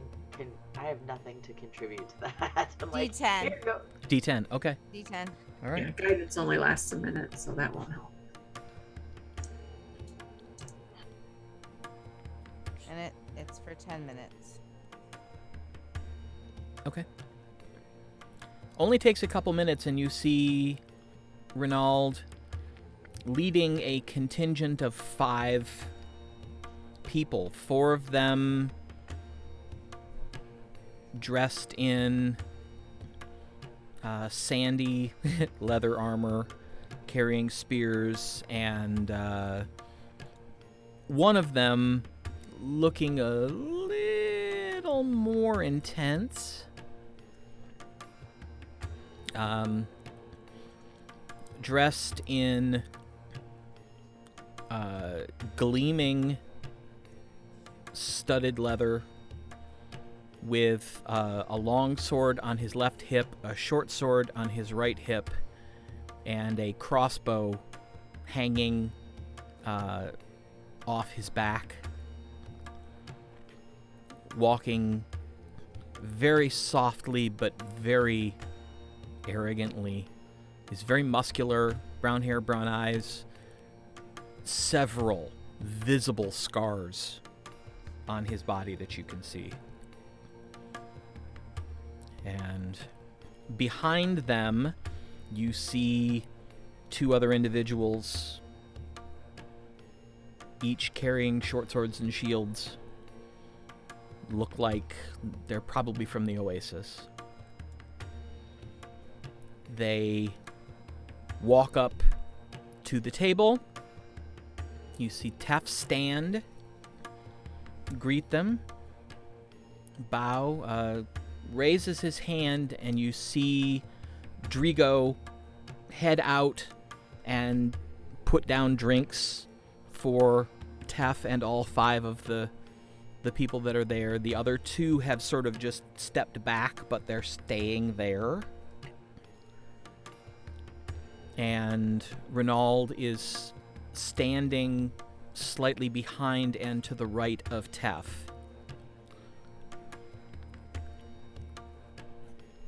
Tef begins speaking.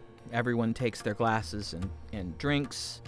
And then the leader of this group sort of leans back in a kind of spicy posture and starts talking, and you can pretty much tell from how he's holding himself and how he's moving his head that he believes that he is in control of the situation and is giving orders. And he finishes and kind of sneers at Tef, and Tef just looks at him and then begins to talk and holds his hands out, and at one point you see him go from that sort of slouched arrogance, and he just sits upright. And Tef continues to explain, and you can hear that the leader of the group is raising his voice. Still can't quite tell what he's saying, but you can hear that it's angry and hostile. And Tef steps out slightly from, or Renald steps slightly out from behind Tef and puts his hand on the hilt of a dagger that's sticking out of his belt. And the two short sword and shield gentlemen step a couple steps closer, and there's a bit of an argument. And Tef maintains his sort of relaxed, non-threatening, friendly posture, and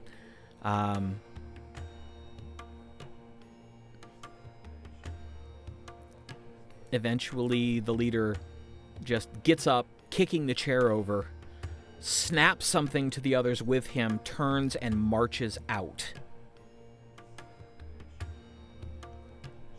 Looks like it went well. Oh, yeah. They're probably going to come back with a counter. Oh, gosh. Yeah, that's a little tense.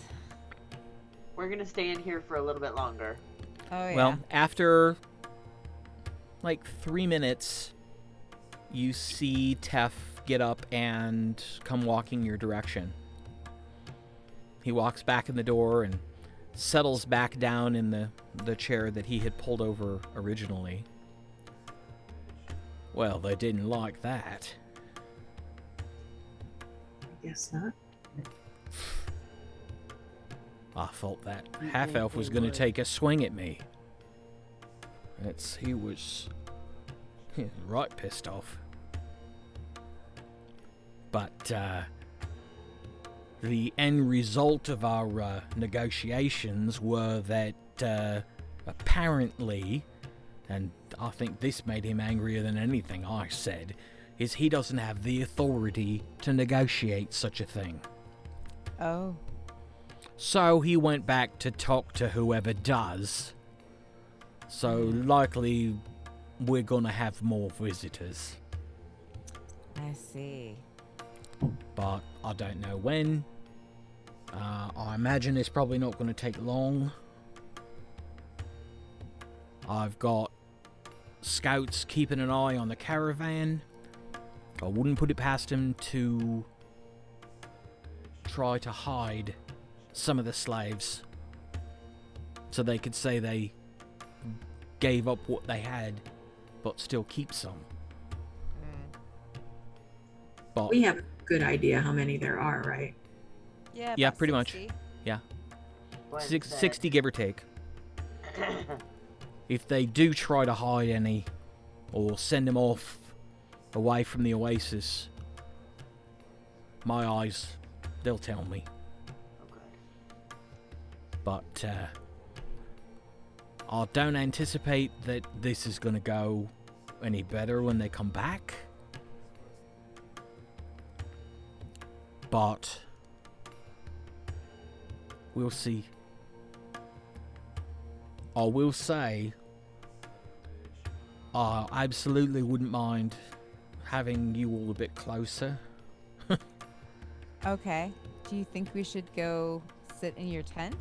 Is that closer?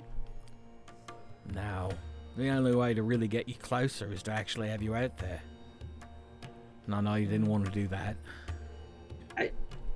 I don't have an issue, but being there.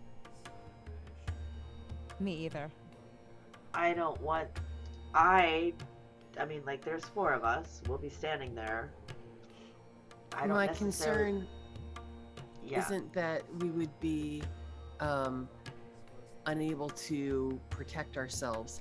It's that if this deal is associated with us, Yeah. then they can track the group back to Thunder's Edge, And which also... could implicate Thunder's Edge as well as get these people killed. As well as get these people killed. I agree. Hmm.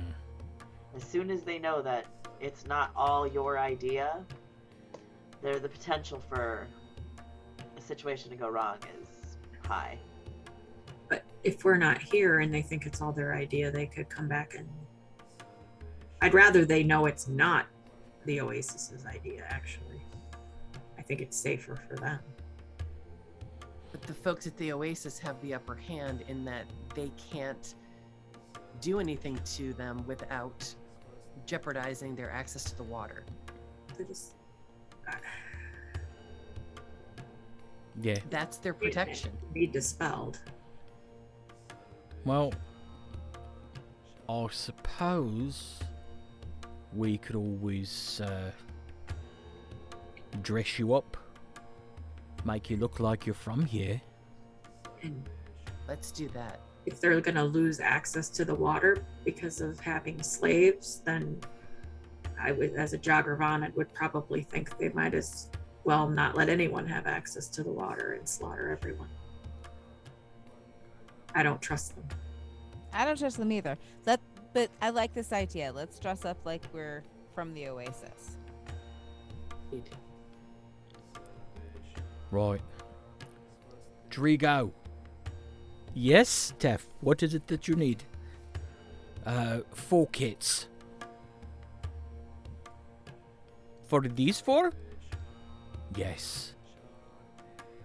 Oh, all right.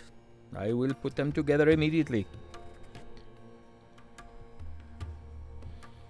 And you see Drigo scurry off and pull on a rope, and a set of stairs comes down. He trots up the stairs up into the 2nd floor of the establishment. Arabelle, did you have something else to say? Oh, I was going to say maybe we could pay Kenneth to stand closer. They have no idea who he is. So what happens if things go wrong? We kill this little, and then nobody goes back, and then they, like, I don't know how this is gonna go. Well, that's the fun of it. That's not okay. I agree. If Fun. things go sideways, we start shooting and try to make our way back to the caravan before these folks are missed. Yeah. That's our only option if things go really badly.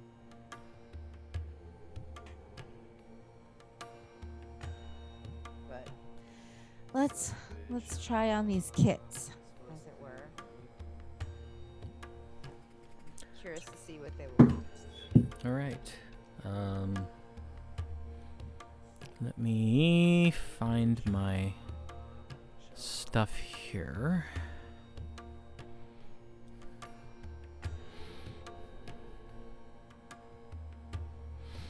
There we go.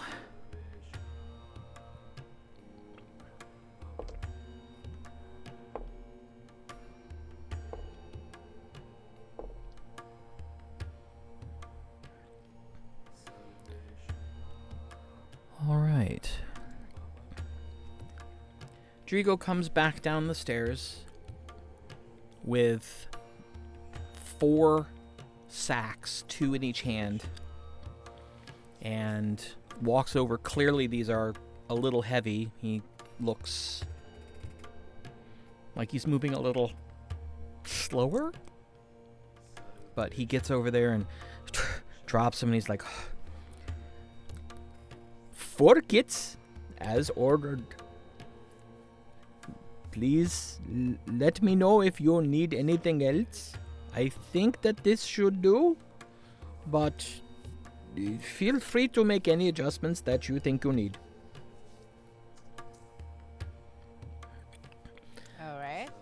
So each kit has a set of sandals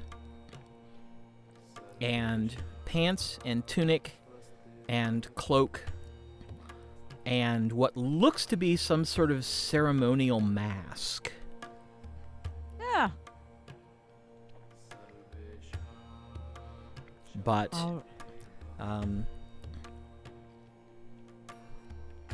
The shirts with a little work might cover your armor. All right. The cloaks are definitely long enough that they would cover weapons on your hips as long as they're off to the sides. They are hooded.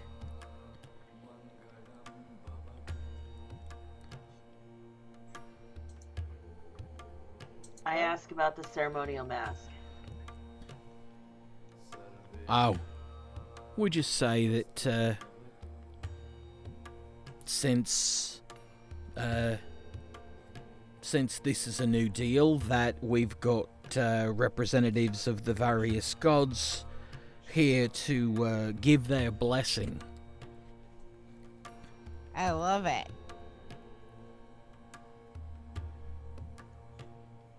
All right. Well, I go change. Is there somewhere we can change? Oh, yeah. You can go up those stairs. Okay. They creak, but they won't break. Don't worry. All right. I'll go change as well. All right. Everyone who's going to change, I need you to make a deception check with advantage.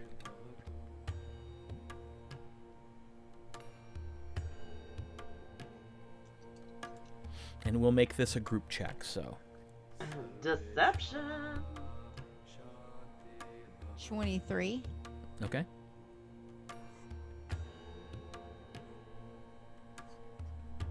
$21. Plus 9. 25. Nice. Hey, Deception's look at one of my big ones. 22. Okay. Nice. All right.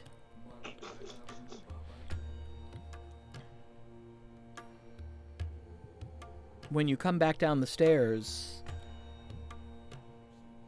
Tef and Drigo are both standing there watching.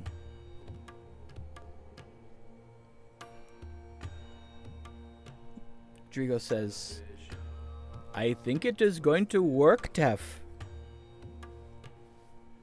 I think you might be right. Alright, well, when we go back out there and you see Renaud walk in,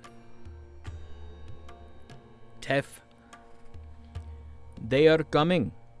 It apparently is the same 5 as before, but there are 3 more, and I do not like the look of any of them.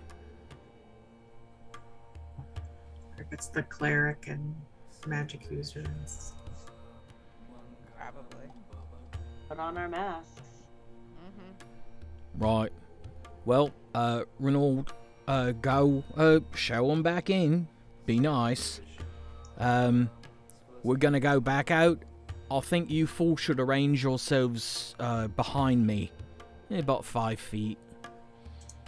And just, stand there and, try to look important. All right.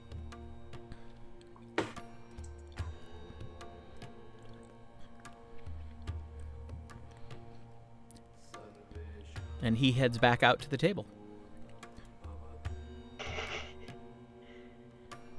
With an extra chair. Oh.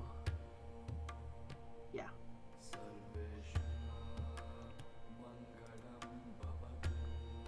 Walk out there, I guess. Okay. Yep. Looking confident Yep. and arrange ourselves in the back. Within a matter of just a few minutes, you see Renaud once again leading the contingent in. This time, there are 2 leading the contingent. One is a tall, looks to be human, female, pale skin, bright, virulent green tattoos on her face. if what's poking out from under the hood is to be believed red hair and yellow eyes. Beside her is an even taller individual wearing black with red trim. It looks expensive. Pants, shirt, vest, gloves, boots, cloak, all of it black with red trim. The cloak is pulled way down. And there appears to be a sickle on this person's belt.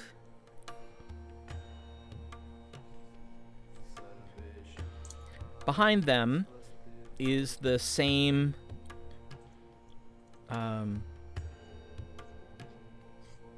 what probably is a guard captain that you saw before. They have added another guard. So there are a total of 8 of them now. All right. And they walk forward. The woman in the robes makes a gesture, just sort of cuts her hand through the air down to the side as they get close to the chairs, and the guards stop and spread themselves out a little bit. The captain follows them to the table but remains standing behind them as the woman and the figure in black and red seat themselves at the table. And that's where we're going to take our break.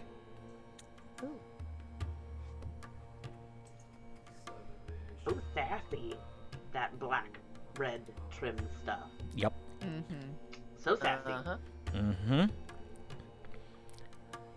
Oh, gosh. So, we'll find out what's going to happen. This is one of those fun times for me because I don't know what's going to happen. It's going to depend on a lot of die rolls. So, but we'll figure all that out after the break. So, don't go anywhere. We'll see you in 15.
And welcome back, everyone.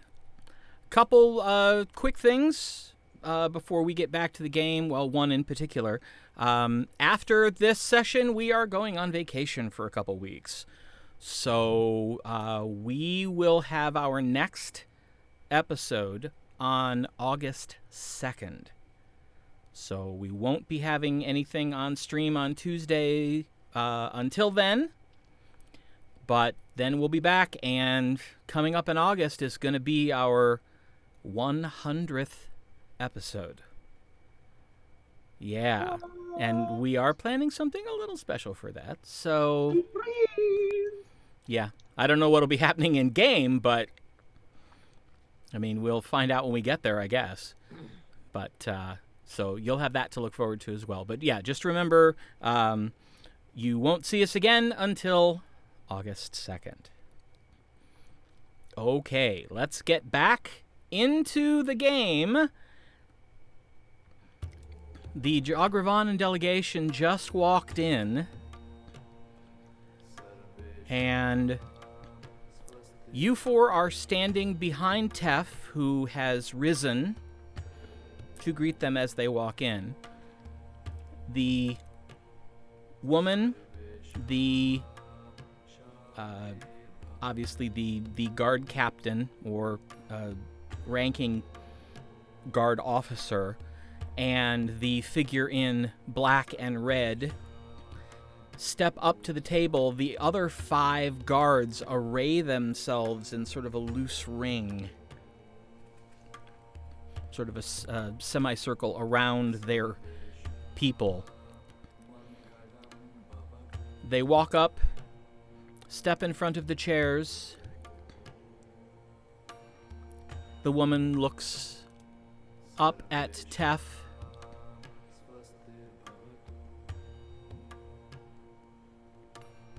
Hello, Chieftain.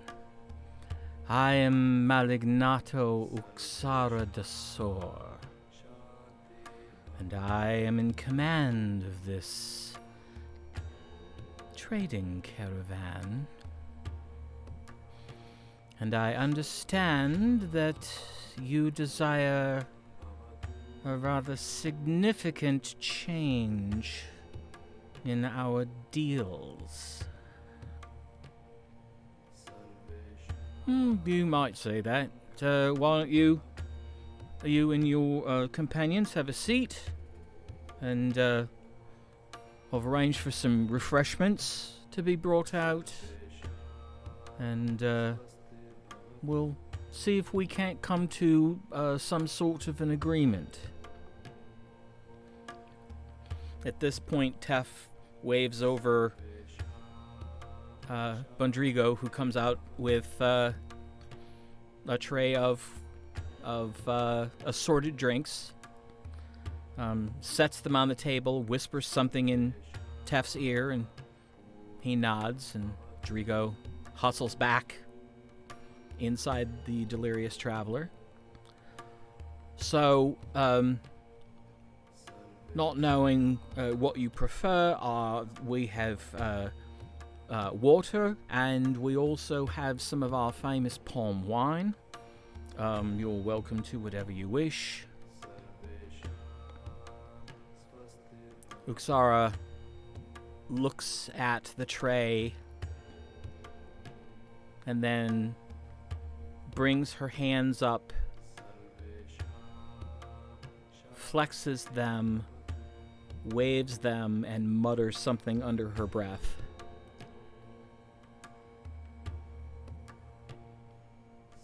And then she nods to the left and the right. Permit me to introduce my companions. On my left is Captain Miles Nilo. He is in charge of our guards. And to my right is Dastard Ithkiku. He is my advisor. Jeff, do we recognize the spell? Go ahead and make Arabelle a religion check. Tasha and Zorth an arcana check. This is not a spell that Gwen would recognize.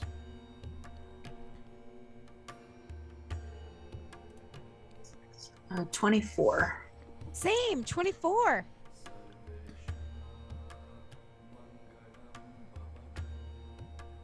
And Arcana? yes.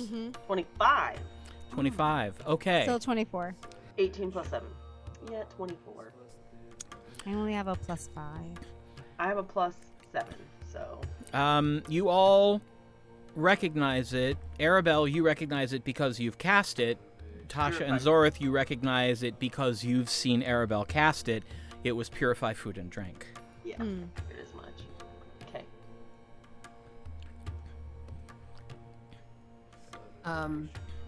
DM question. Yes. If I mark someone with Hunter's Mark, is that something that they can detect? They It's will. not really a spell. They right? may be able to see you. Oh, that's true. It's an ability, isn't it? Right. I don't know. Let me take a look real quick. Okay. Let's see what it says in the rules. Oh, it is a spell. Okay. So don't do it. Never mind then. Actually, it is a spell, but it only has a verbal component. So you could try to whisper it under your breath. There would be the possibility that they would detect it. So you would basically have to make a sleight of hand check. I'll hold for now. Okay. But if there is a loud, like if there's a time where there's a lot going on and any loud voices, I would whisper it at that time. Okay. All right. The figure in the black and red robes gestures to the priestess and then waves his hand like this and leans over and says something to her in a very harsh, guttural, almost painful to hear language. I don't suppose any of you speak Infernal.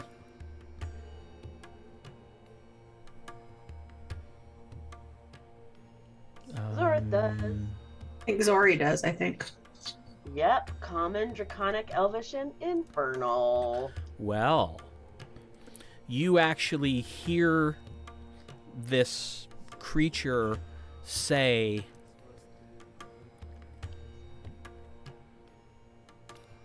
"Mistress, there is something in the air above us."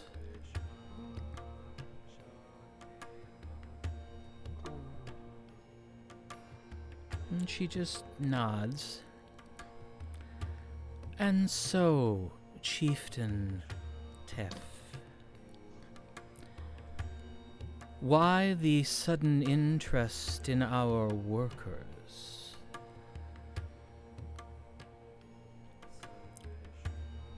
Let's just, alright, we'll call them workers, but we both know what they actually are. Yes, our property.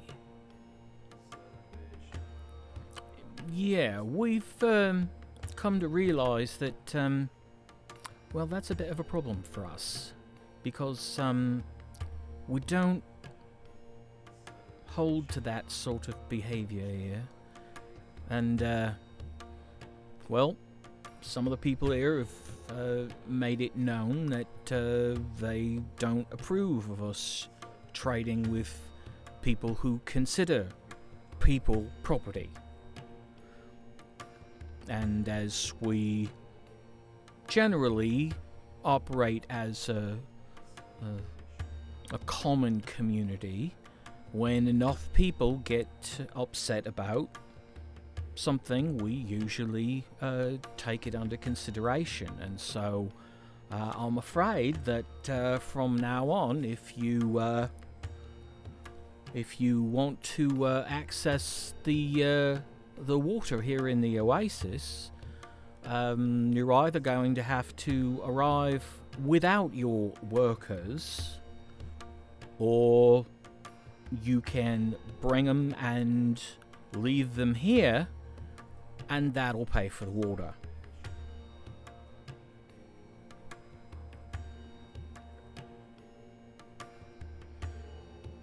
I see. We are willing to pay double what we normally do if we could return to our previous agreement. Perhaps you could distribute the extra amongst the people that are disturbed at our way of life. Perhaps that would mollify them sufficiently that we could continue our dealings as we have.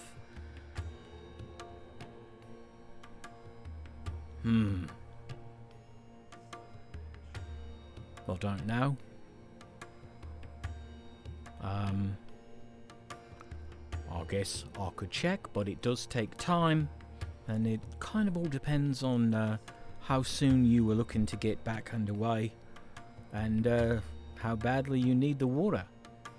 I'm more than willing to go and discuss it with the rest of the community, but like I said, it's going to take hours to do that. So if you want to wait, that's fine with me. I'll be happy to go and inquire, but I can tell you, based on what I understand about the rest of the people that live here, I don't think that's quite going to satisfy what it is that they need. I suppose I could ask for divine opinion. That'd be quicker, as I've got my representatives back here. Your representatives? And exactly what religions do they represent? I don't see that information is vital to this discussion, actually. I've asked them to conceal their allegiances so that there wouldn't be any offense, as I know that none of those deities are likely ones that you will subscribe to or give credence to. But if you'll pardon me a moment, I will definitely consult with them. He gets up, turns around, and beckoning you to walk with him, steps away toward the water. You're muted. I follow. Upon reaching the water's edge, he turns. So, I'm assuming that's not going to cut it. Correct. Correct. They know about Kenneth being above them. He's above them. Yes. Like in rank? No, in the air. Now, can you describe to me how far away we are? Actually, I can. Hold a moment. Oh, great. Okay, hold on. Hold on, please. We are rather close to them, then still. Yeah. You're probably maybe 15 feet.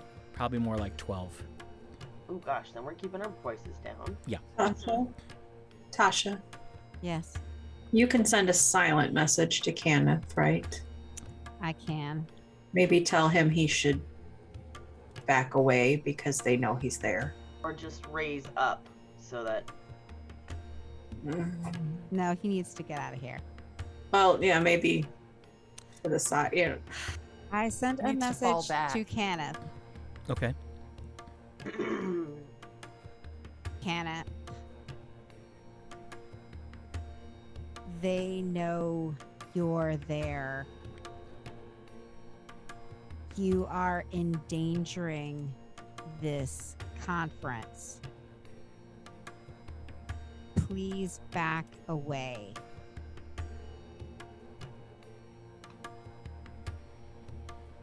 Very far away.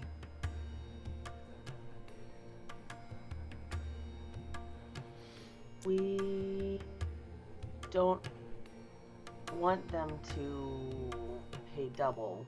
I know it makes your community prosper with their money, but you kind of said it yourself. This is not, they're not their property. Tasha, there's a rather lengthy pause. But eventually you hear, damn it. I'll be nearby, but out of sight.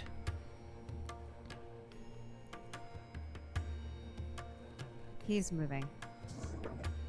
Is there anything we can do to increase his persuasiveness? F's? Yes. He Oh, has, I he did. has a buff, yeah. I did give him. He does. inspiration. Yeah, he does have the inspiration still. Yeah, I mean that's pretty much all the buffing I've got. Guidance only lasts, I think, for a minute, and I don't think it would be quick enough. Is there anything that allows us to communicate silently between one another? I have message, but it's not silent and it's only smidgy. Yeah. Yeah. I mean, I'm not. We are whispering. Oh yeah. Yeah. I'm not concerned about the money for the village. I mean, we can make up whatever loss you would have. I'm more concerned that they're going to attack the village and kill them all. Well, don't worry about that. We aren't without our defenses here. Not today, some other time. Anytime. They still have defenses. Unless we somehow can't see them coming. We've got defenses.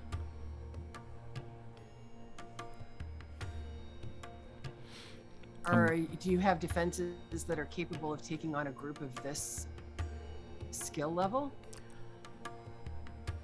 No one's managed to take us over yet. They've been here a long time. A really long time. I won't tell you how, because even though I've got a good feeling about you, we've only recently met, but we can extend the shield over the water around the entire oasis. Excellent.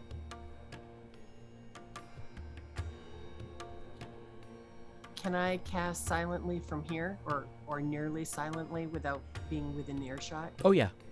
Yeah, if you just mumble it under your breath from here, sure.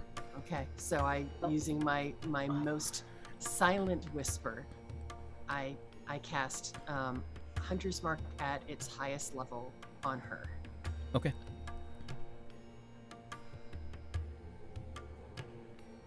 Well, right then, I suppose we'll go back and I'll deliver the bad news.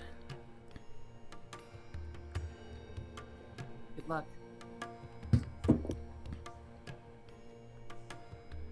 He turns, walks back, settles back down at the table. Based on my own sense of this community and speaking with my religious advisors, I don't think any amount of money is going to satisfy them. They morally disapprove of your workers and likely how they're treated. So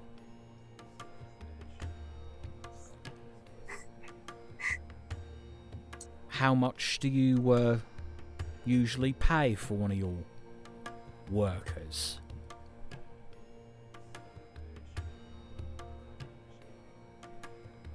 We don't buy them, we raise them.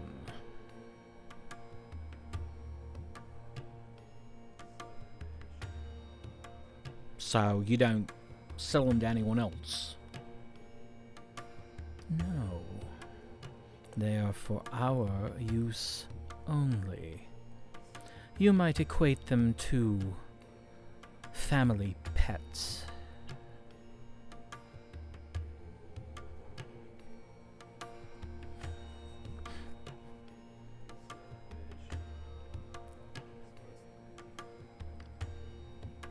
I don't think I'd want to do that. Right then, so my information is you have about 60 workers. Oh no, I don't think it's quite that many. No, I've got it on pretty good intelligence that you've got 60-ish. And well, if you think about it, the amount of money you usually spend to get the water here is around 300 gold pieces. That's 5 gold pieces a person. That's not unreasonable.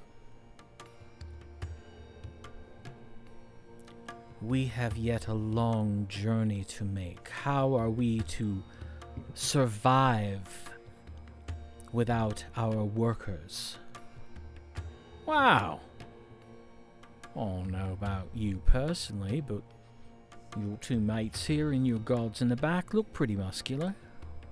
I'm sure you can handle whatever needs doing. Wasn't my impression that Jogravanans were weak people. Of course, I could be wrong. You feel the temperature drop about 10 degrees. And there's a growl from the black-robed figure on the right. And she just kind of puts her hand up.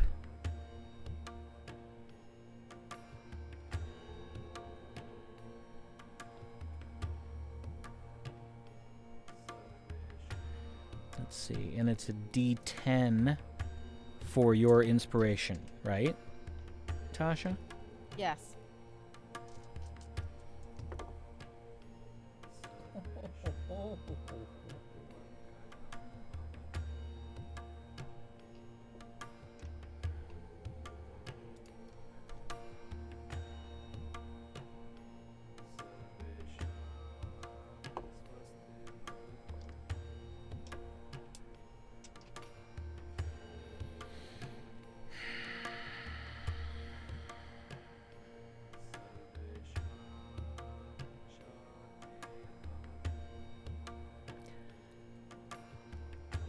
Well, it appears we have little choice but to accede to your demands, as we have no more access to water.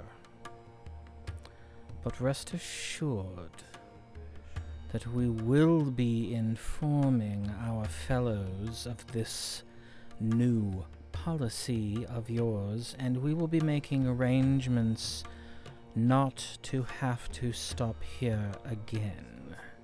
So you will be without our trade if you insist on this posture. Well, as you might guess, we don't see a whole lot of travelers out here, so the money's nice, but we haven't actually got much to spend it on. Whereas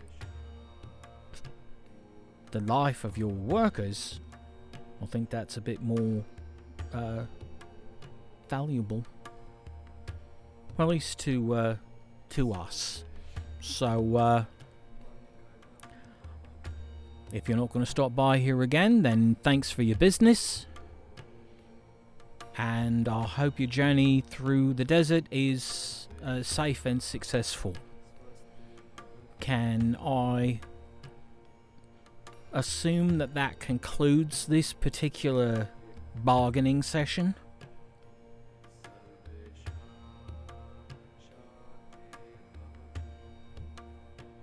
She stands abruptly, chair falling over. For now.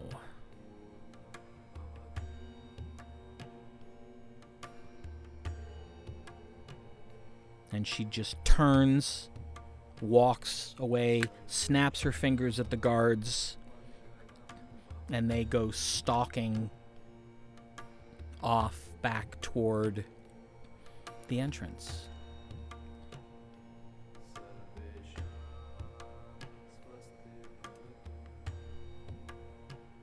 When they go away, I say the one on the left, I believe, Captain Miles, was able to sense Kenneth. No, right actually, away. it was the other one. Oh, It was the one in the robes. the one on the right. The My magic mistake. user. Oh, the magic user, yeah. Was able to. Bastard, whatever his name. Dastard Ithkiku. It's Kiku. That's what I wrote down. Dastard is Kiku. Was able to tell Kenneth was right there right away, so I'm glad we did not magically disguise ourselves.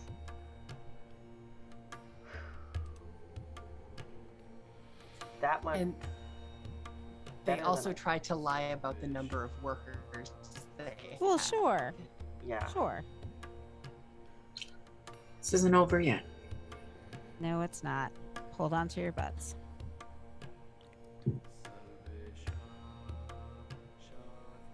I ask, is it really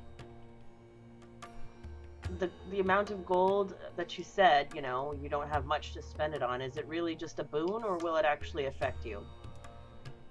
No, I was being honest. I mean, it's nice. I mean, we know what our water's worth. And Right. we know how quickly the spring refills the reservoir when people take a large amount from it. So we figure the gold's an appropriate cost, so they value it as much as we do. Got it. And if anybody ever comes through, you know, obviously, if they had things to sell, it'd be nice to have some coins to buy their wares with if they're not willing to barter.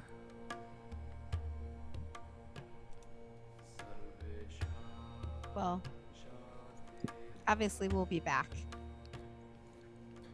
And we can't make up for everything, but We will tell people about this place.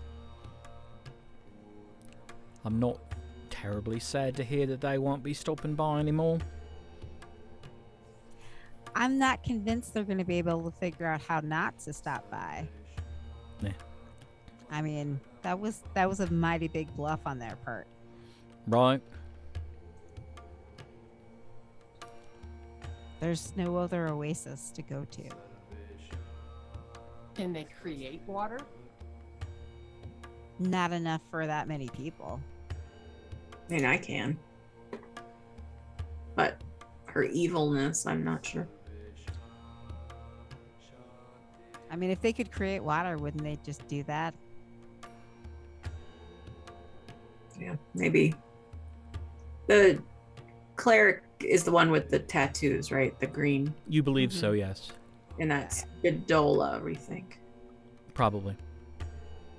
Gedola's the one about poison, so maybe creating water isn't as useful.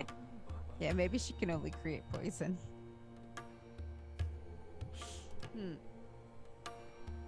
Don't know. Well,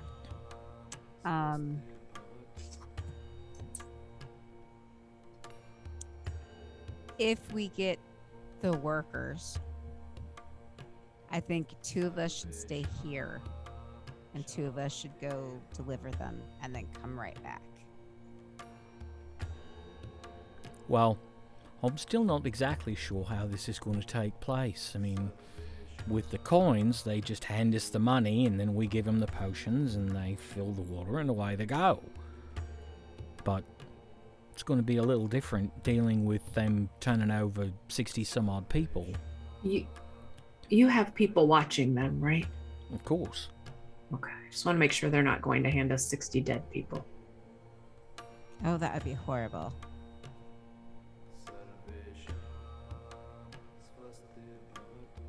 I wouldn't put it past them to slaughter them. Yeah, me either, honestly. But, I mean, they need the water, so.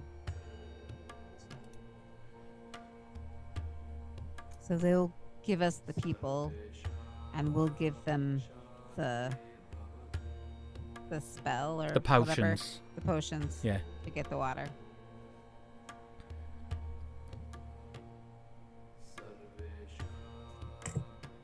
When they have access to the water with the potions or the tokens, what if they were to do something like poison it?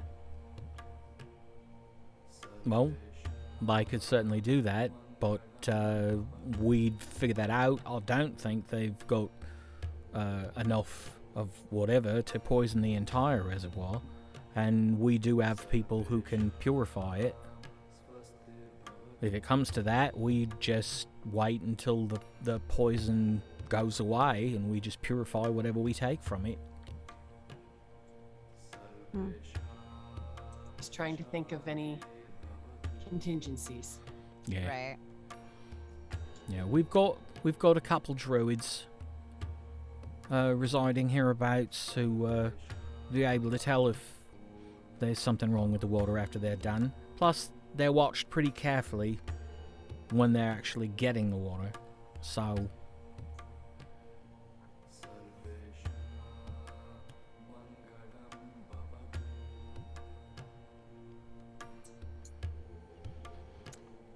Well, I guess time will tell.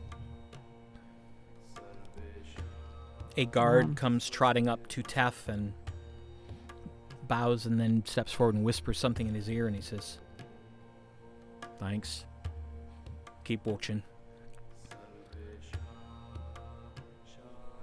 They're apparently moving all their workers out into someplace outside of their camp. They've got a few guards sort of bringing them in, and apparently there's a guard coming this way with their water bearers. So we'll see what they have to say.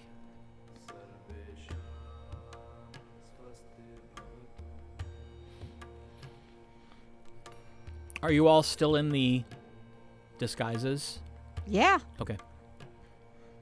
Until this is done, this is what we're wearing. Okay. And a couple minutes later, a guard comes in, followed by a line of about a dozen other guards who are each carrying like a cross brace, and from either side of the cross brace is an enormous it's basically a giant, it looks like a giant leather sack that's been sealed on the inside, and it's hanging from the wooden crossbeam by thick leather straps.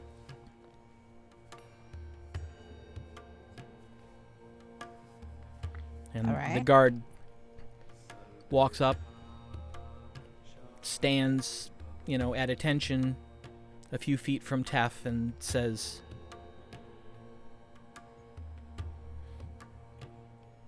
"The workers are being moved outside of our camp.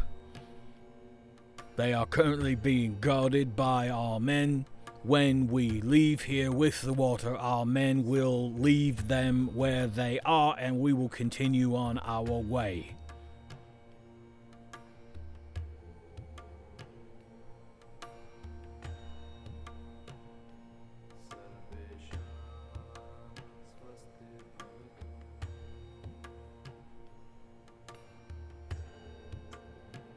Tef turns around and kind of glances at the four of you.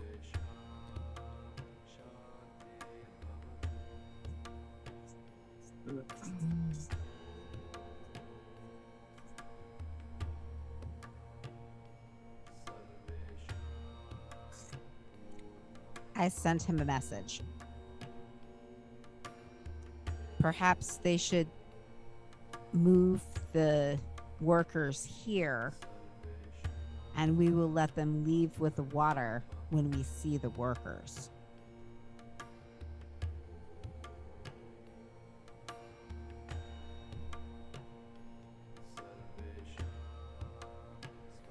Or we will give them the potions.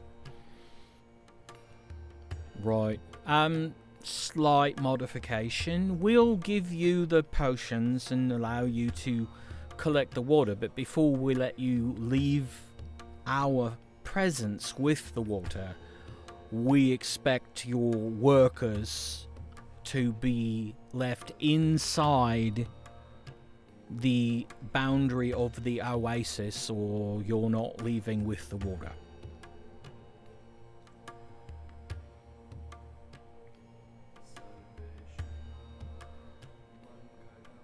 The guard pauses for a moment.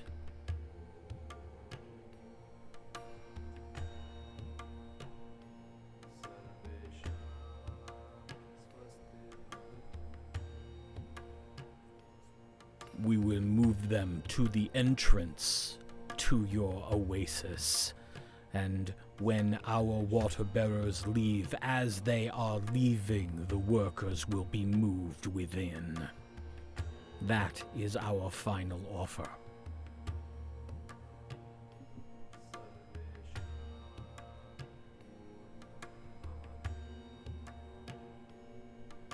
I nod.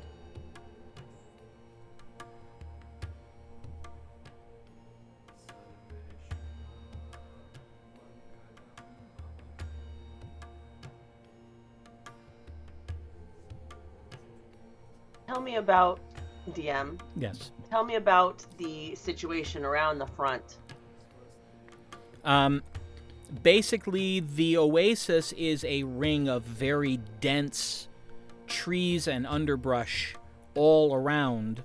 Right. This area is a clearer section at the southern edge of the lake. Then there's the lake, but basically it's just dense trees. It's basically not dangerous, but difficult terrain to get through the foliage into the settled part of the oasis. So what he's proposing, is there a tactical disadvantage for us? What he's proposing is that they've already separated the slaves from the rest of the caravan, and there are some of their guards keeping them sort of huddled together. He's offering that they move that huddle directly outside the entrance to the oasis.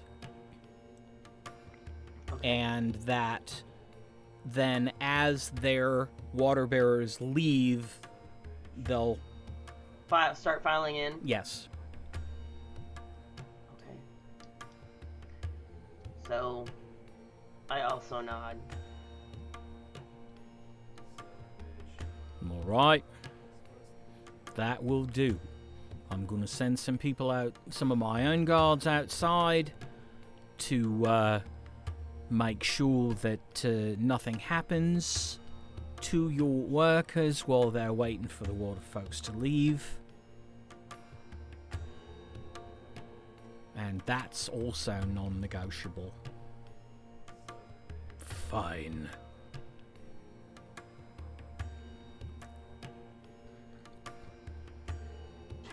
Right. Drigo. I need 12 potions. And a minute later, Drigo comes out with a wooden bowl, and in the bowl are 12 vials. 12 metal vials.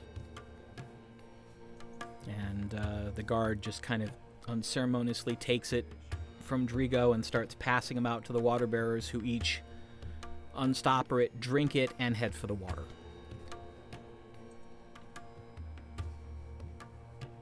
At this point, several of the guards and townsfolk from the Oasis community also gather at the edge of the water on either side, and they're keeping a very close watch on the people that are getting water. Can we tell if they're moving the people yet? Because that just all happened, and those guys were already there with the water, and yet we don't have our people. Right. I don't know. You could ask Tef.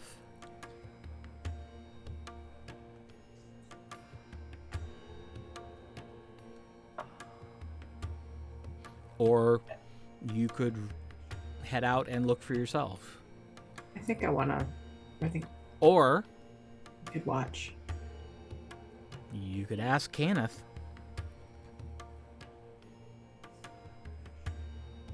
I have to know where he's at in order for me to use message, at least in general direction. I'm pretty sure. Message says, you point your finger toward a creature within range. If I just... Because I have my ring, so it's on my ring. And just kind of look up. It says it's 120 feet. Well, Arabelle could tell you where he is. Yeah, I kind of want to save my spot. I think we should. He said he was going to send people. Why don't we just be the people to go? Yeah. Also, according to my hunter's mark, where is she? From where you're at, almost due south.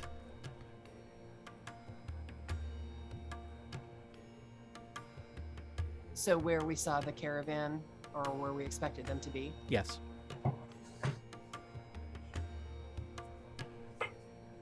Yeah, why don't we watch the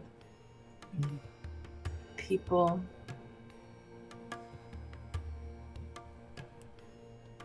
All right. How do you want to do that? Walk towards the entrance.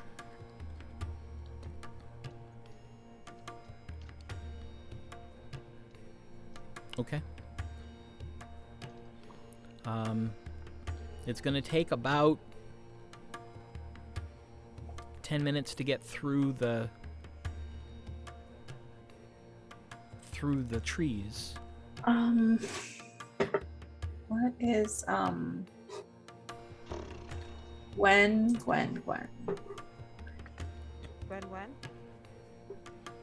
Is it just her? Don't we? I don't know, Gwen. Don't we ignore the rough, like something? For terrains Yes. that she's familiar with, is jungle one of them? Yes. Oh, okay. Well, then it only takes about think 5 so. minutes. Let Yeah, me double check. I think you're correct.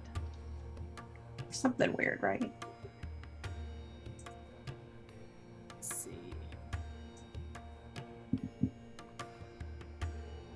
No, desert.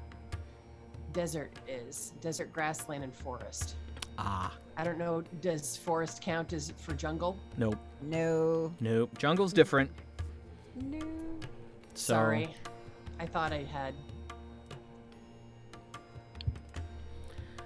You don't got it. let's see. You could use the carpet and go up and over. I'll That's take not a one. good idea. Actually, I think if I use Pass Without Trace, it treats the ground as no, it doesn't. I think I do have an ability though that allows that. It's freedom of gives movement everybody if someone has the spell. Freedom of movement? I do not.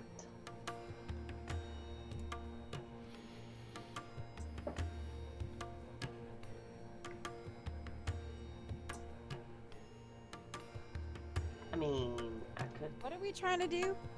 It's just gonna take us longer. Well, and that's just it. They're gonna have to come by us with the water. Anyway. So DM, when I look at Natural Explorer, it says that the natural environments I can be adept in are Arctic, coast, desert, forest, grassland, mountain, swamp, or underdark. There's no jungle. Oh. Well, then I guess it would count as forest. Okay. Woo! So difficult terrain doesn't slow the group. Right. Can't be lost. And we remain alert to danger. We can move stealthily at normal pace. And while tracking other creatures, we also learn their exact number, size, and how long ago they passed through.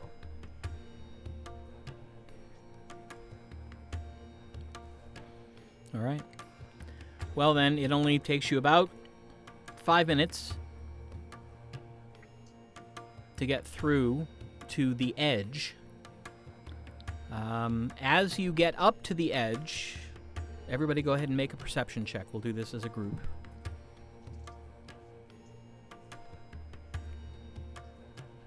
$32. 28. 32. Perception. Dirty 20. Easily enough, as the edge of the jungle approaches, it becomes evident that there is a very, very large group of people standing just a little bit away from the edge of the trees.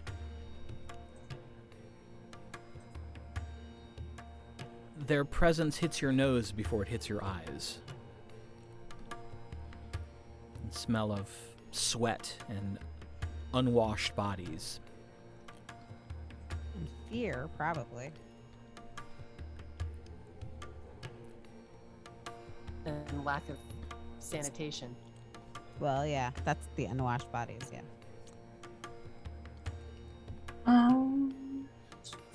Do you want to leave the jungle?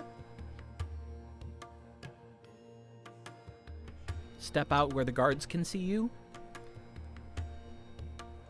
Oh, they're guards? Yes. Not really. I mean, I want to keep an eye on their guards and see how they're treating them and listen to hear how they're talking. Yes.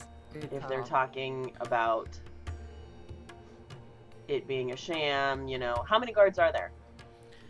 There are 6 of the Jogravanan guards, and they are arrayed sort of on the outside of the group, kind of between the group and the desert.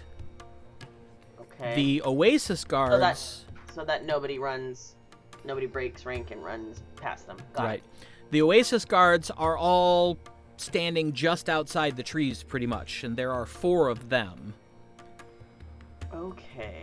And, I ask, we're farish away. I can whisper to the group. yes. I ask, should I send a message to one of the prisoners to explain what is going on, because I bet they have not been explained it to. So, how is that message going to be received? They're going to think that God told them something. Okay. Yeah. All right. How close together are the prisoners?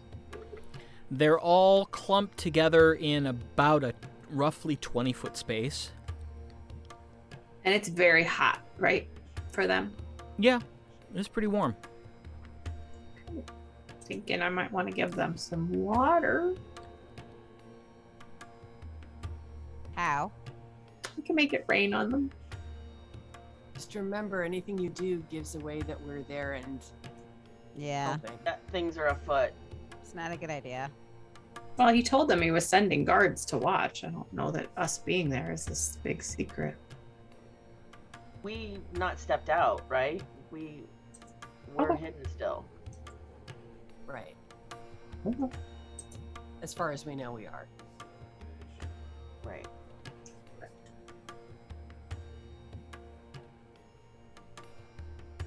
They'll be safe soon. We will give them food and water and medicine, and as soon as we can.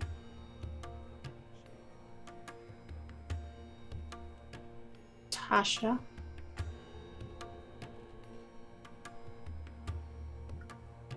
Tasha. Yeah, When you create the mansion, yeah. in the stable areas, so they'll come in through the big room that's the stable, right? But you can maybe take out the pens, right? Oh yeah. It's just a big room. You know, I can reconfigure it completely. Right. We can get like little cot-sized rooms for ourselves, and then make as many. Yeah, I just thinking that if we bring them in there first, then Are you We thinking can- triage? get Yeah. get them cleaned, get them Yeah, fed. And well, we may want to put solid food somewhere else and start them out on water and Like a gruel. like a broth, like a hearty Yeah. broth. Yeah. Just because if they haven't eaten well in a while, they may make themselves ill. Yeah. all good things. maybe come in and then have like some rooms, right? Like, or can you make it? You can make it even just one big giant thing, can't you? I mean, that would be like a big tower. I don't know if I can make it. Can I make it really, really wide? without- Yeah, you can make Oh. it one enormous room if you really wanted Okay. to. Yeah, I could. And then we can have Or you can make it so that you could keep that, the stable as keep that as an entryway, keep the kitchen and the sort of the foyer the same, and then make the bedrooms the second floor, and then take the living room off to the right and all of the other second floor rooms and make one big room there. just a bunch of like long tables with a bunch of chairs and just cots Yeah. Pots. Yeah. or bunks. Even you could do bunks that would give you Yeah. more Mm-hmm. That's a good space. idea. So maybe bunk beds, so double high cots, and then tables with chairs so that people. And tables for food. Yeah, and then maybe a few one-level cots if there's anybody injured for, like you said, triage. Yeah, you can pretty much lay it out however you want. Just figure that out while we were waiting. All right, so I'll configure it as one big room with 65 cots. That's super kind of. And Well, that's not what we just said, right? Not what we just said. No. No, what I was talking about was basically making the third floor the second floor, so you'd keep your rooms. Oh, okay. And then take all of the space that right now is Zorth's practice flying chamber. Uh-huh. Take that and the living room that's usually off to the right when you walk in out of the stable, and combine all that space into one big room in place of the living room. Oh, okay. So okay. you still have the entryway that you're going to reconfigure to be basically, a place where they can get clean. And then you'll have the foyer, you'll have the kitchen separate. Like a big, a big bathroom? Kind of. Yeah, I was thinking just because the stable's large, take the pens out, so it's just a big room. Big room with straw and basins of clean water, because that you had for the horses. We're not doing that. We're not doing the house quite yet. We're just talking about when Right. Yeah, we're just talking about it. And I need lots of linens. Like a lot of linens. Oh yeah, well there's as much as you need. Yeah. Yeah. Unfortunately, we can't make clothes in there for them to leave in, but No. But they'll have stuff to. Oh, I bet we could buy more of those kits, like the ones we just got. Oh no! I'ma spend all night prestidigitation. Yeah, we'll clean all of their stuff. Prestidigitation. Well, no, I'm seriously. I'm thinking if we could buy 60 kits. You're assuming they have that many. That's a lot. Yeah, that's a bunch. Well, let's see what they have. We could just clean up their clothes.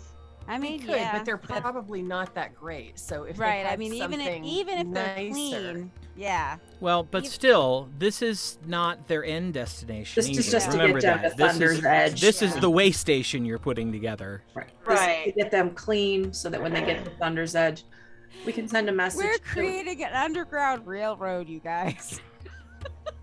Maybe we need to send a message at some point to Wiggy and everybody to get everything ready, so Wiggy can go around and get clothes and. Yeah. Well, yeah.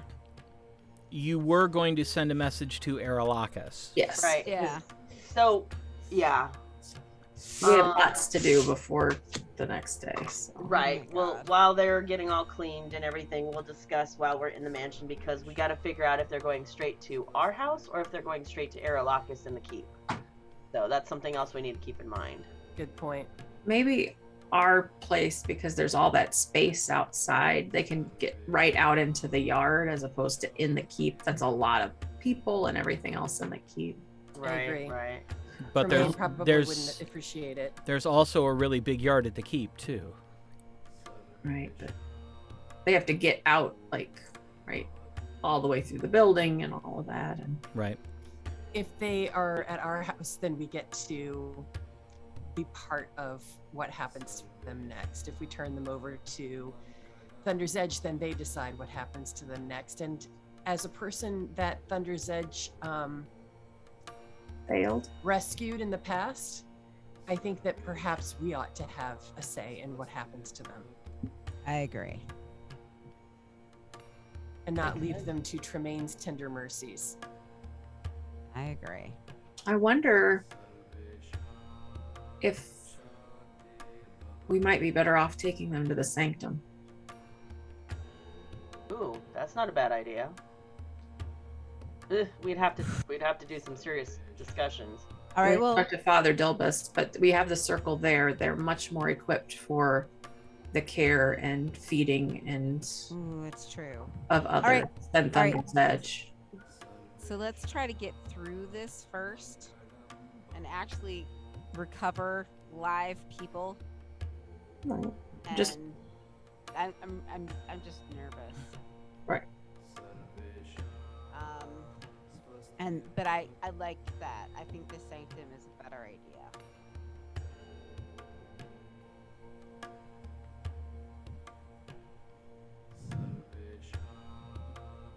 And it's a much more peaceful place, and they probably need that. Well, while they're getting their night's sleep and stuff, we can do all this discussing. Yep. Sure. Once we have them. Are we getting close on the water, do you think? Make a perception check. Another group one, please.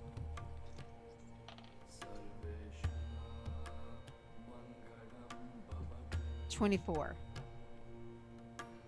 31. Ooh, I got a natural Kraken.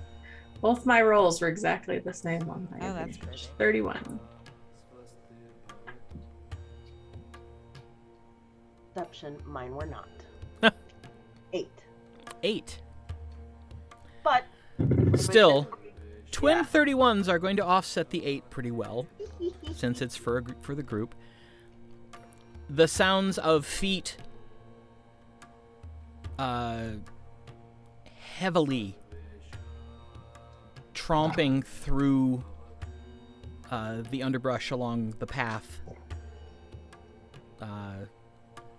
start to make themselves known, coming from within the oasis. So it sounds like the water bearers are headed out. Okay. And So- shortly thereafter, the guard who delivered the terms appears, followed by these individuals who are essentially walking sideways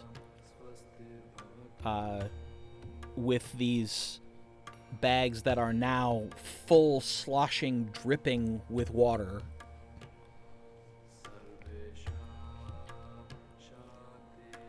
Headed toward the edge of the oasis. Okay. Unless you do something, you will be visible to them very, very shortly. Step out and hold our hands to them and then let the people start coming through. Yes. The lead guard says, "They go in as we come out."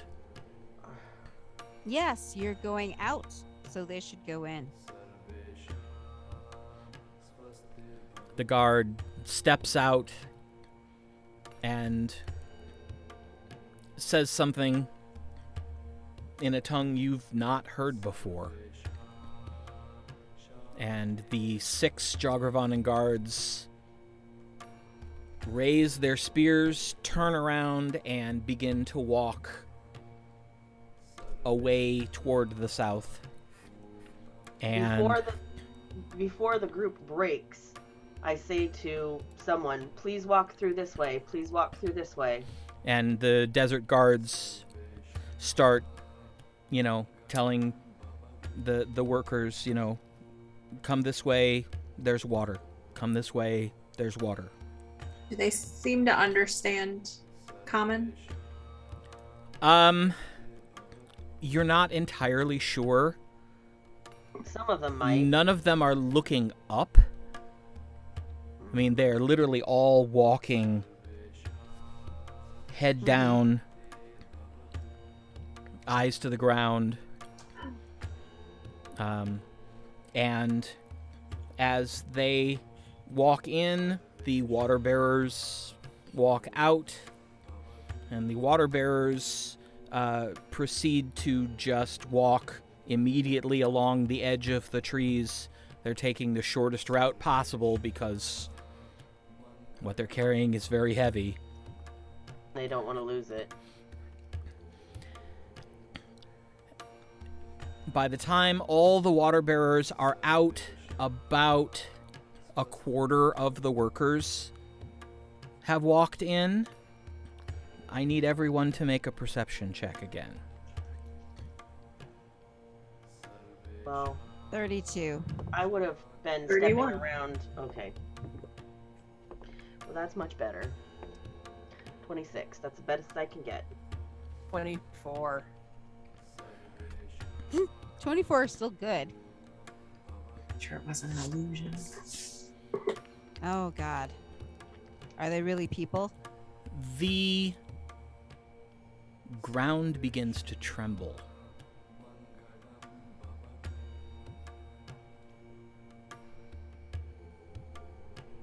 Those things are coming? The ground begins to tremble. I touch one of the people to make sure that they're real. It feels like a person. Okay. The We start- scene that we see, there's a line of people, right? What do you mean? Say again. So there's the group, the huddle of people, and they're going in. Yes. Are any of the Jogravanan guards still there? No.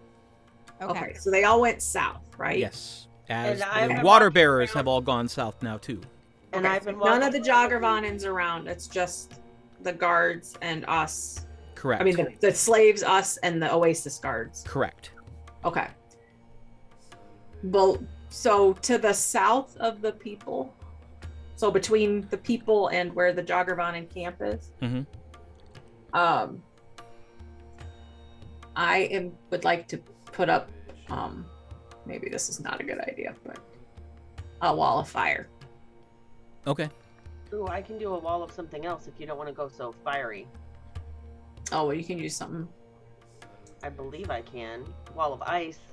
Yeah, wall of ice. Okay. I have that in that ring now. Oh, very nice. All right. But yeah, so let's put something up between us and the Jogravanans. Okay. If it's coming from beneath, though, we Yeah. need to get them. Each to of higher you get one action. Okay. So about 15 of them are in. Mm-hmm. Mm. How many? 15? Wait. Okay. Needs to be relatively quick, or you're going to forfeit your action. Okay. How about a fog cloud past the people? Or would you rather have a wall? Well, if it's under, I don't know if it matters. Do the fog, and I'm gonna prepare a cone of cold that I can. Okay. How large is the group I'm of going to people? cast Pass Without Trace. Okay. They were in a 20-foot cube, right? Yeah, roughly 20-foot mass. So, where they are, behind them, and kind of in front of the as big as I can, it's 20 feet radius sphere of fog centered on a point, so it's going to be obviously not obscuring anybody in our area, but to protect them as best as I can, because I can't see this in my head, so I don't know where to. I can get everyone within 30 feet of me. So I'm just going to gather people, say, get together, get together. Okay, can you see them, the foundry map? Yes. Okay. The group of slaves is right here. Yes. So where do you want to put your fog cloud? Okay, Right. just to the south of them. Got it. Just to the south of them so that they cannot be seen until they are. Okay. Gwen cast Pass Without Trace. Tasha is preparing Cone of Cold. Yeah. Arabelle. I will hold, but they all get freedom of movement from Gwen because they're all part of the group now, right? So they all should be moving quickly. Okay. So I'm encouraging them to run to me as I'm backing slowly into the closer to the Oasis. Not Yeah, far, actually, though. I'm trying to encourage people. That would be what I'm doing. run, like Okay. Get them to within 30 feet of me. Okay. Yeah. The rumbling intensifies. I'm going to need all of you to make a dex check to remain on your feet. a check, not a save. Well, You all save. A have- dex save, yes. You all have a plus 10 bonus to dex for stealth. Yeah, that isn't for this. That won't help. No, Okay. but No, you do this get the is- plus Checking. 5 25. saving throw from me. Okay. And this is for just dex? Plus 5? Yes. Dex save. Yeah, this is to remain on your feet as the ground is starting to pitch and yaw like a violent ocean. 20. I rolled a natural kraken, so that's a 34. Okay. 22. and 24. Sorry, you said it plus 5 plus what I already had. Yes. Okay, so Yeah, you all get my charisma bonus. so that's Yours 30. too. Okay. Everyone manages to stay upright, although you are off balance. And that's when the screaming starts. The ground beneath this remaining mass of workers Erupts. disappears. And they all begin tumbling down into the sand.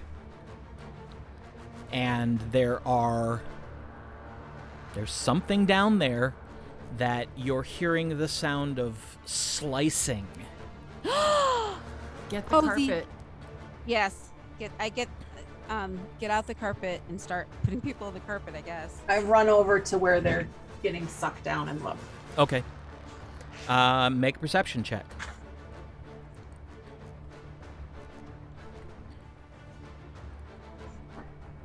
Dirty 20. You see brown chitinous something. Like a big weevil or something? Can we attack? Those Um, stupid centaur scorpion things. You can try.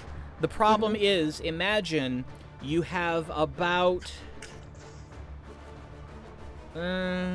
between 35 and 40 medium-sized humanoids that have suddenly fallen into what is essentially a roughly 20-foot diameter pit.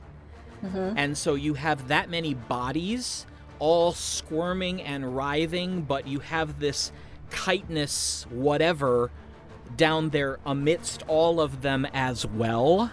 And now you're starting to see the blood. I fly overhead using my boots and cast rope trick, dropping the rope down into the hole. Okay.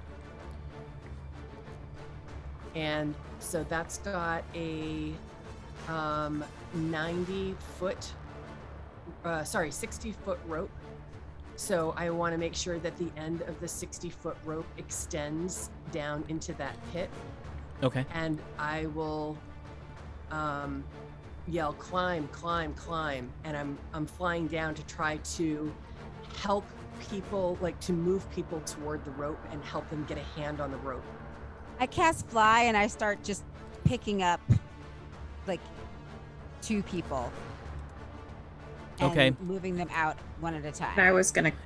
Hold on. Probably what we need to do is to roll initiative. Okay. Yeah. That makes sense. 24.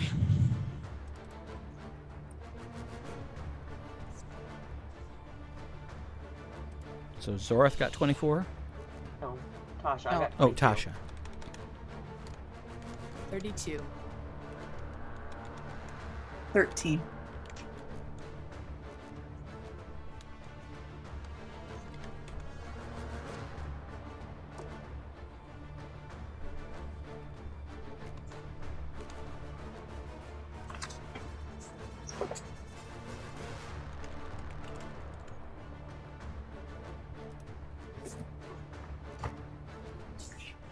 All right, so let's see.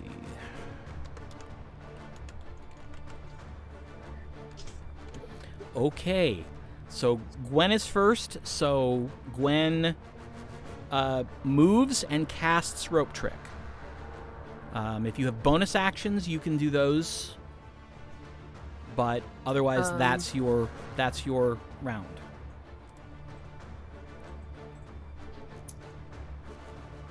Let's see. I do have bonus actions, so I will switch my hunter's mark. I'll switch my hunter's mark to be on this creature. Okay. Make a perception check.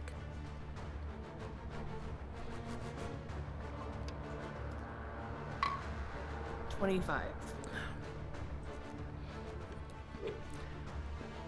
Either it's one creature with a significant multitude of appendages, or there's more than one creature down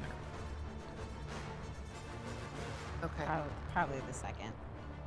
I'll just tag the closest one. Okay. But if there are any children, I'm going to go for them first. Try to There are no children. help them. There are no children. There are no Okay, I'm just children. These gonna- are all adults. Yeah.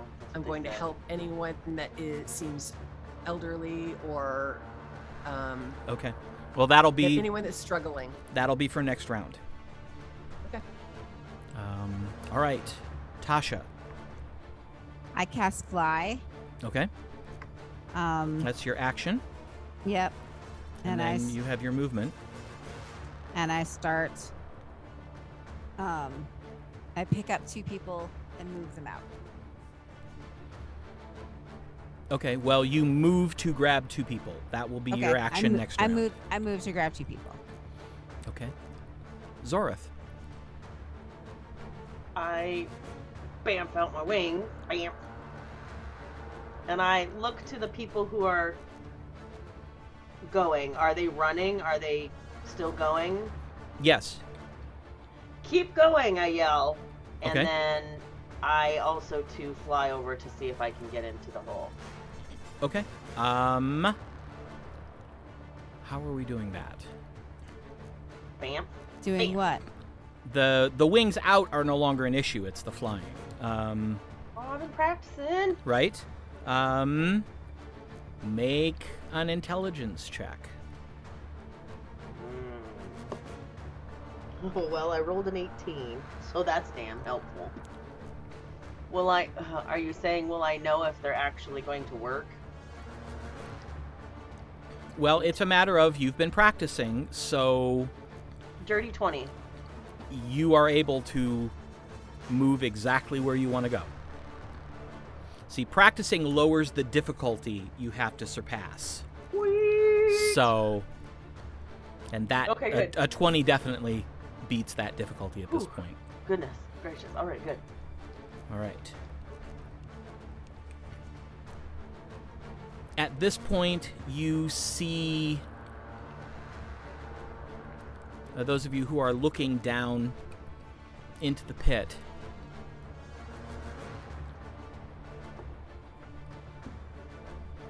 Let's see.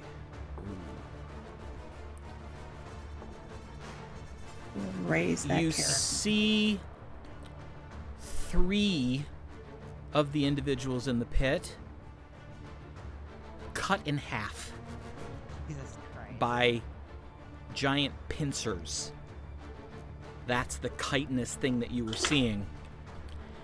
And you see one figure who is struggling to climb the rope is skewered in the back by a long chitinous tail with a black dripping stinger. And he screams and loses his grip and falls down into the chaos. Arabelle. I am going to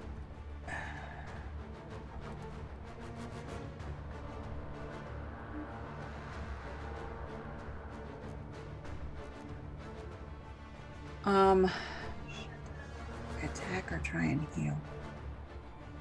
attack. I will try and hit it with guiding bolt. Okay. Because that will only hit the creature I want. There's no. Right. There's no splash damage or anything. Right.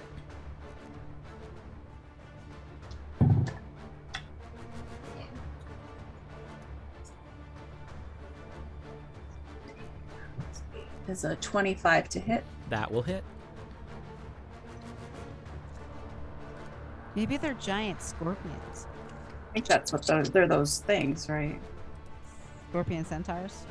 Whatever. We can assume that. But we're just seeing the scorpion part. 23 points of radiant damage, and it should begin glittering, so whoever hits it next will have advantage.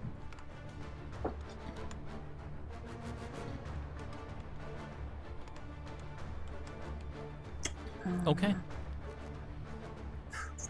Now, is it like a pit? Yeah.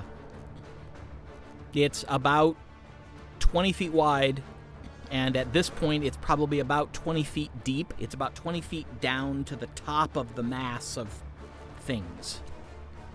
And if I jump in, can I do that? A 20-foot jump? Let's find out. This is the first time I've dealt with this.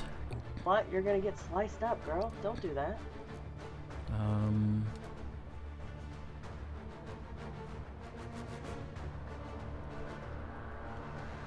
Okay, that's not helpful.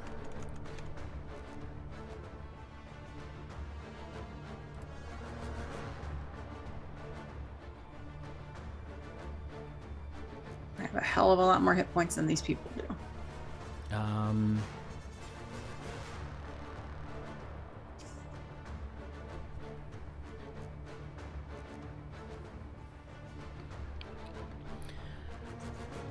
Let's see. Make an athletic. If you want to jump, there's a chance that you will take damage just from the jump, but you can roll to see, how you do. So make an athletics check. 15. Okay, so you leap in, and landing, you take 4 points of damage as your feet slide. But you are now basically in a mosh pit.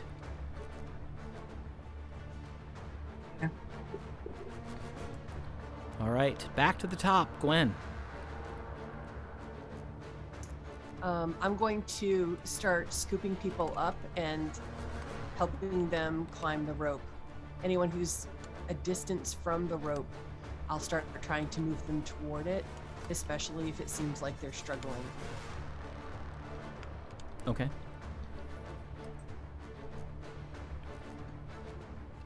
All right. Let's see. Go ahead and make an either acrobatics or athletics check, whichever you prefer.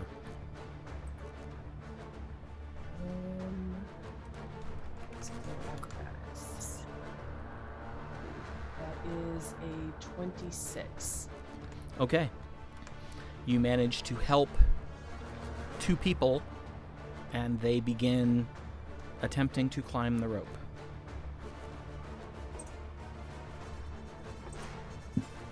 The first one is climbing no problem. The second one appears to be too weak to climb. Okay, I grab that person around the waist and use the boots to fly them up to the space at the top. Okay. You do so.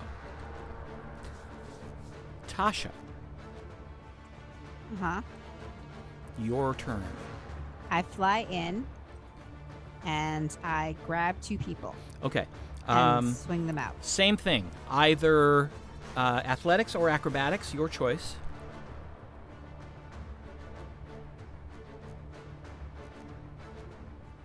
Acrobatics. 22. Okay. You are able to grab 2 people. Where do you take them? I take them out, like into the Oasis. Okay. And then I come back. Okay, so you fly them out, settle them down on the path, tell them to run. Mm-hmm. And come back. And head back. Okay. Yep. What's your movement rate with fly? 60. 60. Okay, yeah. You can basically grab them, move them, and get back to be ready to do it again, all in one round. Yep. So, okay, good. Zorith. I feel like I don't like that she can do it in 60 and I can't. That makes me crazy. Sorry. It's okay. That's okay. I drop down and pick 2 people and get ready to head up. Okay. Oh no, because if I'm already in there, then I'm gonna head out. Well, did you fly down into the pit? Or did you just fly out over it? No, I was gonna fly down into it. Okay. All right. I'm gonna grab 2 people as best I can and fly back up and... Okay. For you, it's going to be an athletics check. Okay. Hold on. Athletics. 17. 17. Okay. You're moving at slower speed carrying 2 people. So it's going to take you to the end of next round to get them out and to safety. Peaches. Fine. That's all. Do we have an estimate of how many people are in this crater? You were betting somewhere between 35 and 40. Yeah.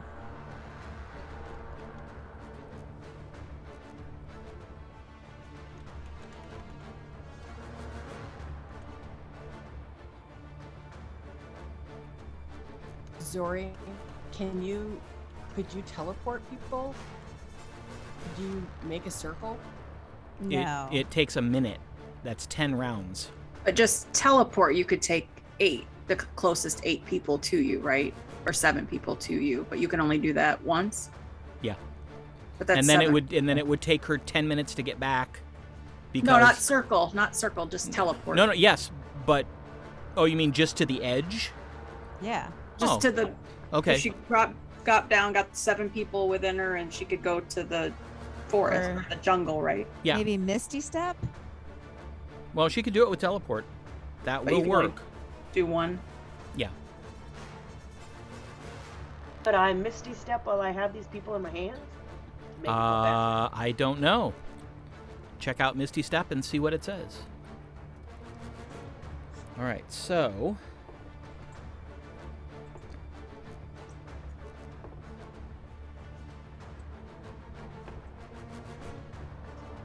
It's not going as fast as I want to, and I Misty Step. Briefly surrounded by silvery mist, you teleport up to 30 feet. right, but can you take other people with you? Doesn't say you can't. Oh, it says self. I would know that. Yeah, so that Yeah, doesn't so work. that doesn't work. Sorry. Never Sorry. mind. Damn it. It is not going fast enough. Yeah. All right, Arabelle. 7 people would be big. Yes, Does a 19 hit? it does. Okay.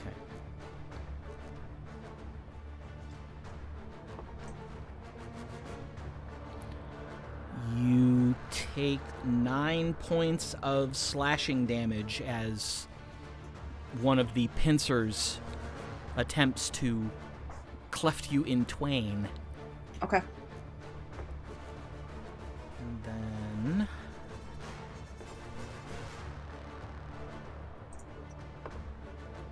oh. Well, Crit me. no. Oh. The one that was actually climbing the rope gets struck by a spiked tail and screams and falls back into the pit. 4, right? Yeah. All right, Arabelle. Okay.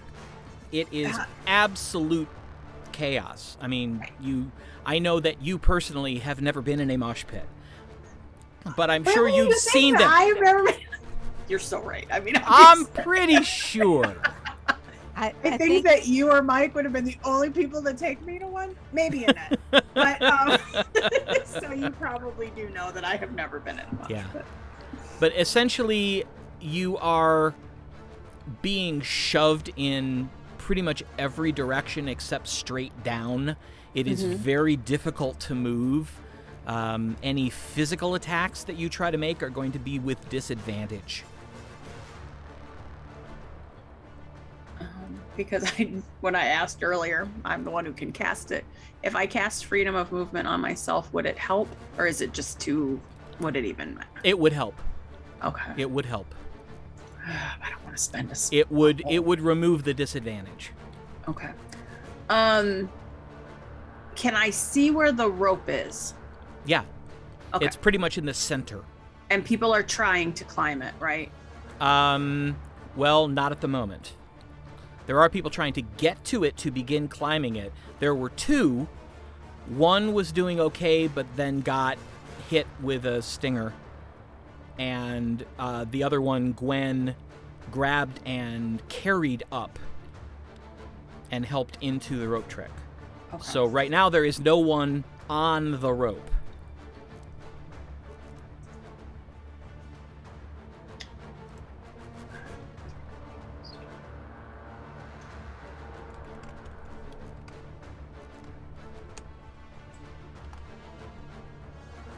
There's not much. I'm just going to walk this through in Arabelle's head. Okay. There's not much point in healing until the creatures are dead, right? Right. So just kill the creatures. But just kill the creatures. But I can't revive that many people. I know. Well, you do have 2 rods of resurrection. Ah. Yes, but I can only do one, right? I mean, yeah, that's true. I could do it once per day because that doesn't have a time limit. Okay. Then I will. Let's see.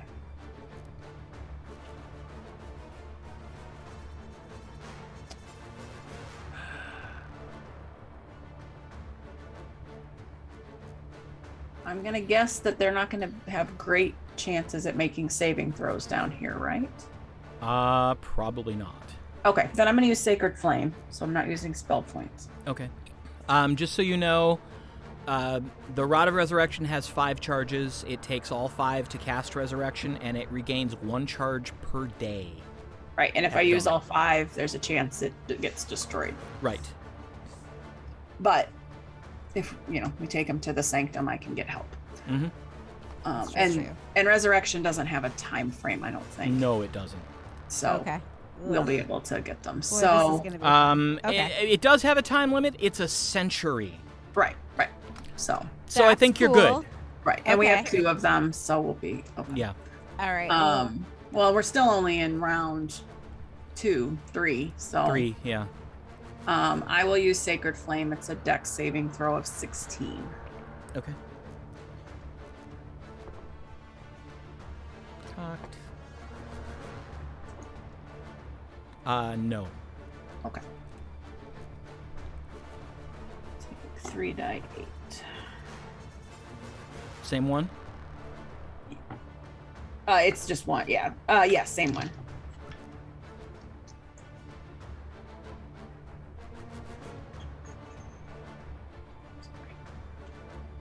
For some reason, 8s are hard to find.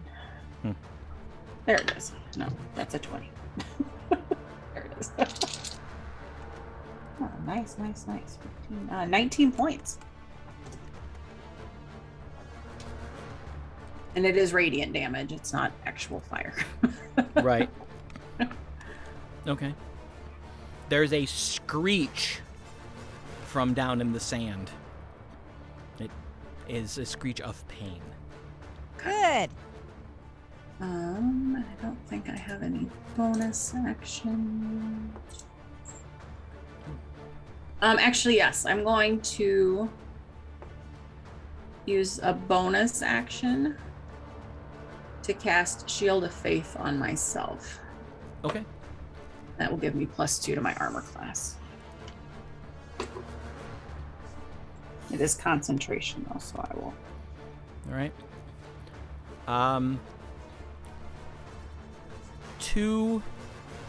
4 of the slaves try to extricate themselves. One of them is trying to climb the side of the pit and actually makes it up out of the edge. One attempts that and falls back in the pit. One leaps for the rope and begins pulling herself up. Another grabs for the rope and it slips out of their hand and they fall back in the pit.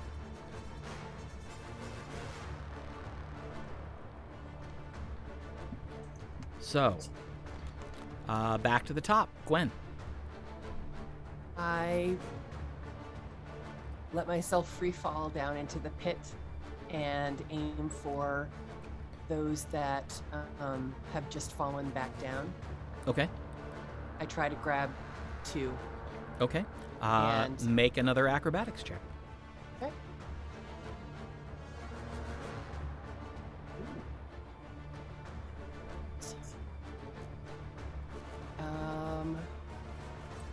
So that's a 28. You are able to grab both of them. And as sorry, go ahead. No, you I'm expecting you were flying them out, right? I was flying them, trying to go vertically up the rope so that they can kind of grab on and help. Okay. Maybe. Okay. As you begin to move up a chitinous tail with a black stinger whips through the air and misses you by about 3 inches. Wow. Glad I rolled as well as I did. I rolled a 19, so there couldn't have done are much better. There are 3. Well, there is 1 on the rope by themselves and the 2 that you're helping up. Okay. All right. Anything else? Well, I mean, I literally have my hands full, so I don't think I can. Can I cast while I'm doing that, or Your hands are kind of full. Anything that would, That's what I if it's figured. something that only needs a verbal component, you could do it.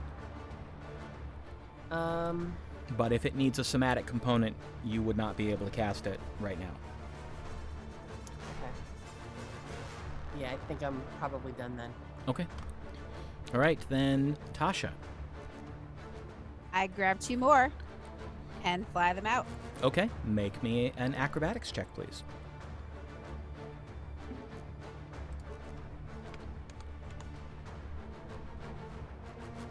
$24. Okay, you managed to get 2 more. Yep. Fly them to the edge, pat them on the back, send them into the Oasis, and fly back to the pit. All right. Any bonus actions you want to take? I am going to cast Inspiration on Zori. Okay. So, Zorith, you now have a D10 of inspiration that you may use at your leisure. Woohoo! And good timing because it's your turn.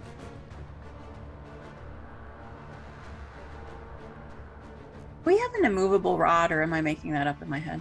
We do not. Not that I am aware of. Okay.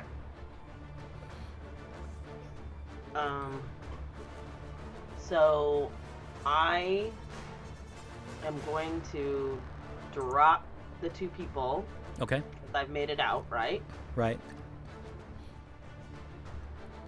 Yep. You are able to get to the rest of the way to safety for them. Put them down, send them on their way, and you have about 10 feet of movement you can take back toward the pit.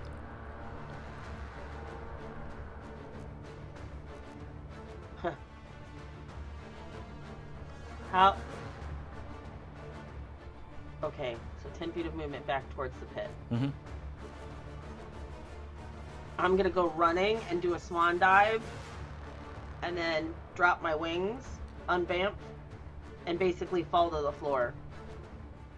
Like down into the pit? Yep. Okay, there's no floor.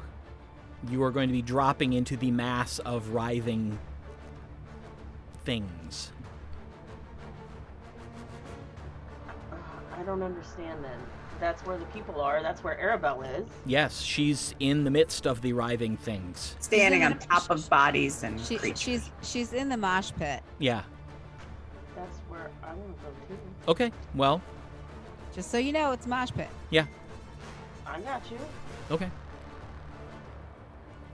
Well, And you are what happened? able to do that. You wind up in the same situation that I described to Arabelle.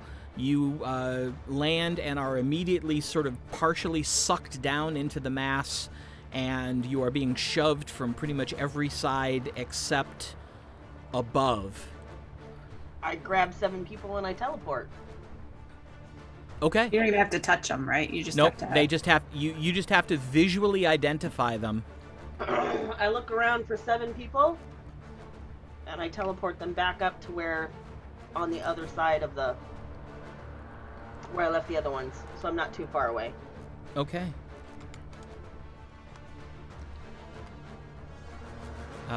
There are 7 very surprised people, some of whom arrive a few inches above the ground, sort of perpendicular, and fall to the sand, and immediately get up and they're like, ah, ah.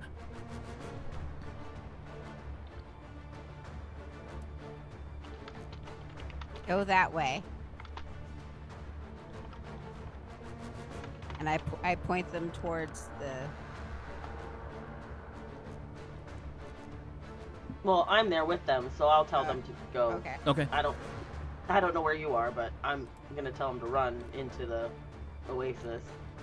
Okay. And then I have no movement left.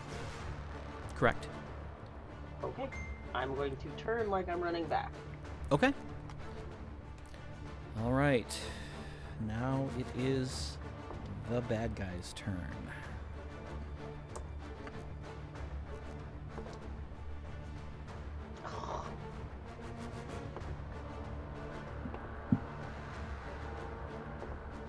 Dag nabbit!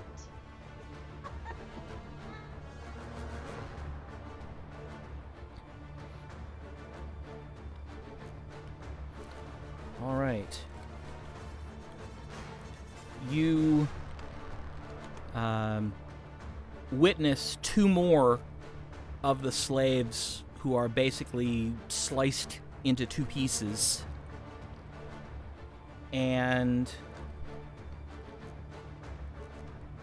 Arabelle, I need you to make a Constitution save.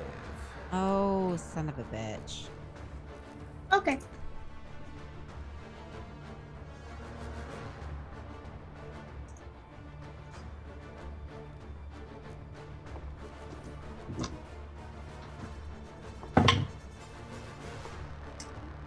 Uh, 23. Interesting. That's exactly the amount of damage you take. Okay. And you feel a stinger pierce your side. And you feel a burning on the wound that hurts quite a bit, but the burning begins to subside. That's awful. Arabelle, it is your turn. Is it like poison? Yeah. Yeah. But you made the save, so you're not poisoned. You still take the poison damage, but you're not poisoned. Okay. I will do the same to the same one. Dex save 16.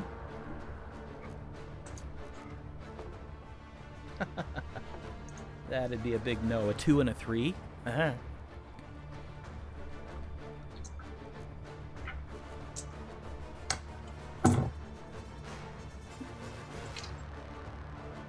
Another 15 points to it. Okay. You are starting to see a new color emerging into the writhing mass of creatures. It's kind of a grayish blue liquid. Like what happens when you dice up a crayfish. I'll take your word for that.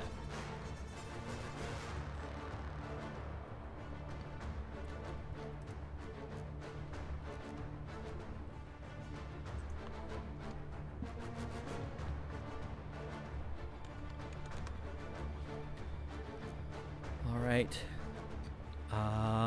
Yes, now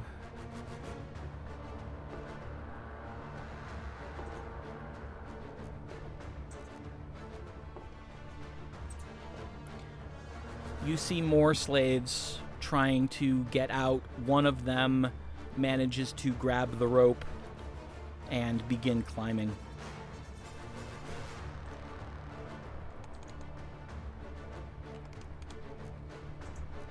Is it?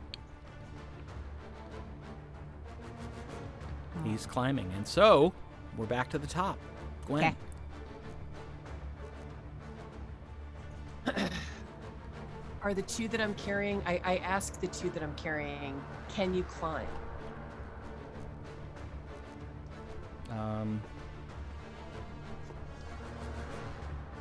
They both nod. Okay, so I lift them high up on the rope, hopefully out of the range of the creatures. Mm-hmm. Okay. And then free fall back down to grab two more. Okay. Go ahead and make an acrobatics check.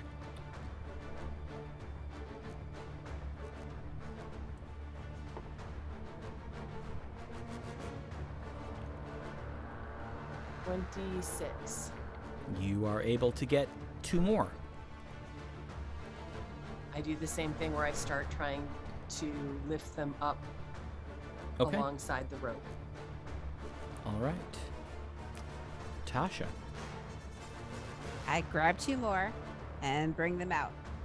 Make an acrobatics check.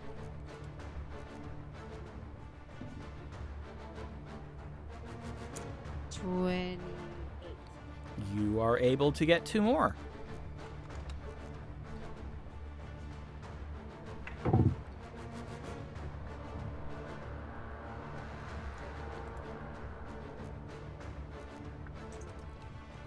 right. Zorith.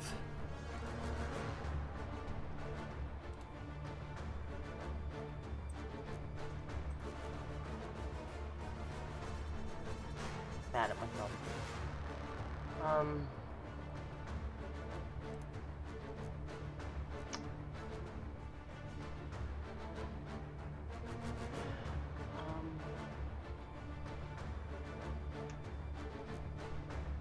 So, would you say that the things are on the outside, or are they just kind of whirling all over and doing everything? The second. Zorith, as you're looking into the pit, make a perception check.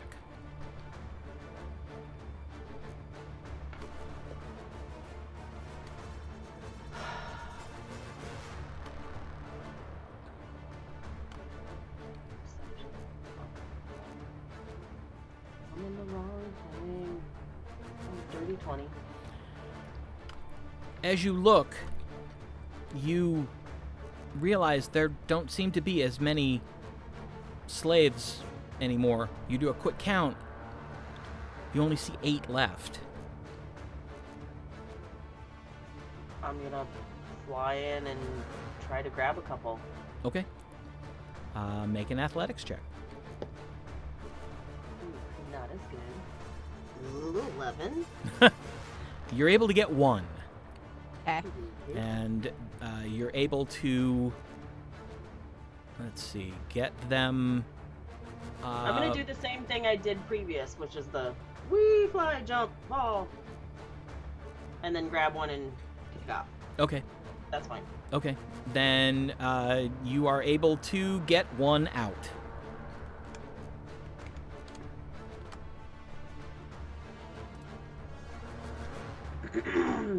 And since how does the feat? I do my thing first, and then I cast.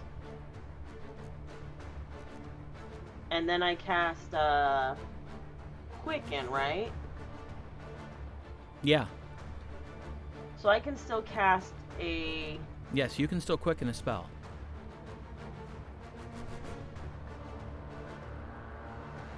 I'm gonna cast Chain Lightning at 6th level. Okay. And do a target of my choice, and then that target to as many as 3 other targets. Okay. So I don't know how many I have here. Hold on, it's weird. It says 10d8, but okay, hold on, because then I can't count. So when you cast this spell using a spell slot of 7th level or higher, so I don't. So it's 1 bolt towards a target, 3 bolts to 3 targets, so 4 bolts total. Okay. To just the creatures. Okay. All right. Do they all take the same damage, or do they take different damage? I don't know. I'm sorry. They must make dex saving throws. The target takes 10d8 lightning damage on a failed save, or half as much on a successful one. It looks like I would probably do each one. Right? I would have to roll it 4 times. Yeah. So it's 10d8 for up to 4 targets total. Oh, so they all get the same. Yes. Okay.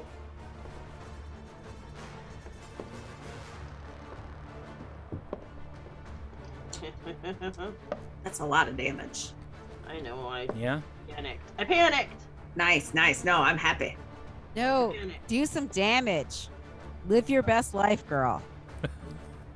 Okay. Make the spells that hit more than 1 people but can't hit the good guys. 4 + 1 + 7 + 8 + 4. 48 points of damage. Nice. Screw you, you bug. 4 of them at least. Zap. Who knows how many are in here? It's All a right. bug zapper. The first creature that is struck, Gwen, is the one you have Hunter's Mark on, that has not been wounded yet. And there is an eruption of that milky blue-gray liquid from that part of the pit, and then the bolt arcs twice and hits a second creature, apparently, and again, massive eruption of that blue-gray liquid, and then the third arc strikes the one that Arabelle has been peppering, and it explodes. Got all of them? There's Yeah. 3 in here, I think. Appears there are 3. I'll die. There were 3. Correct. I'm going up on the way. I can't even tell. I just hear the electricity, and I'm taking my 1 person up. Okay. Great job, Zori. All right. Let's see.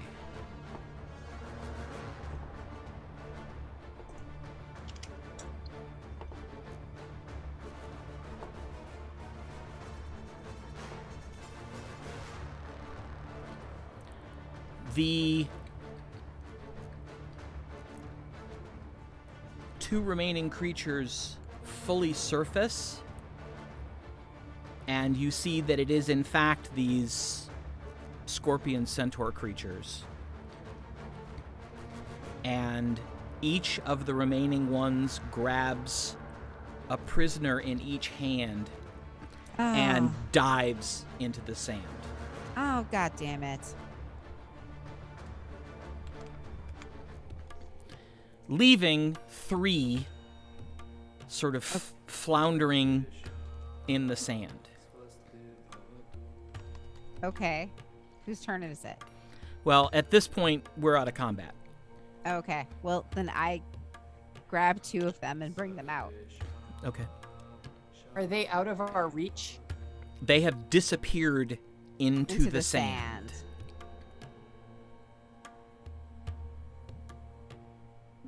So we get the other. So how many of them were there? 3.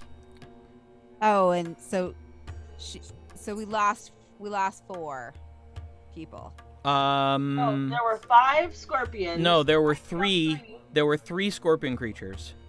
Oh, I only killed 1. You killed 1. The other 2 grabbed 2 each. snacks and fled. Let's see. How many of those that went into the pit came out?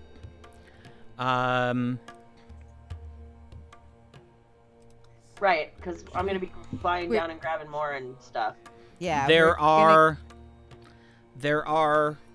15 dead. Okay. So we bring all of the bodies out. Several of them in 2 pieces.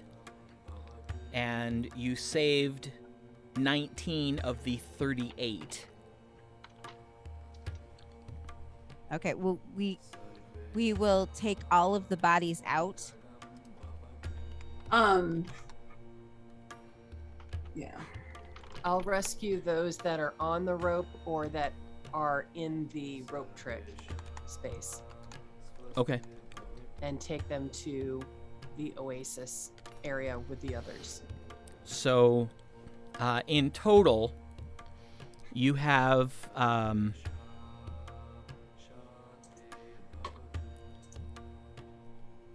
45 of the 60. Alive?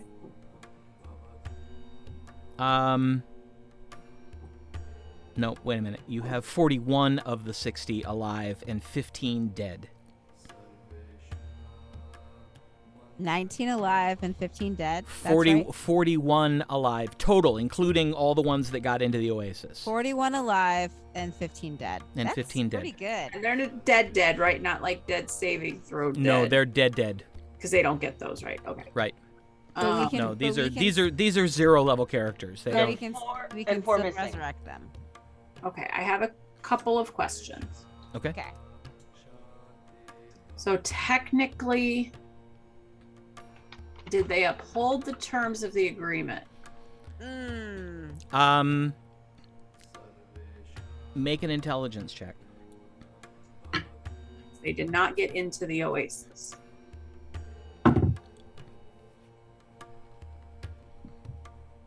$16.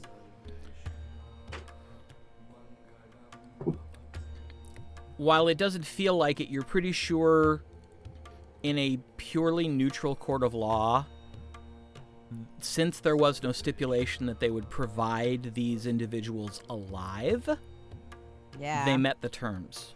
That's what we didn't leave. So I can't go destroy their water that they just got. But No. they took some of them back. Well, That's- the creatures took them.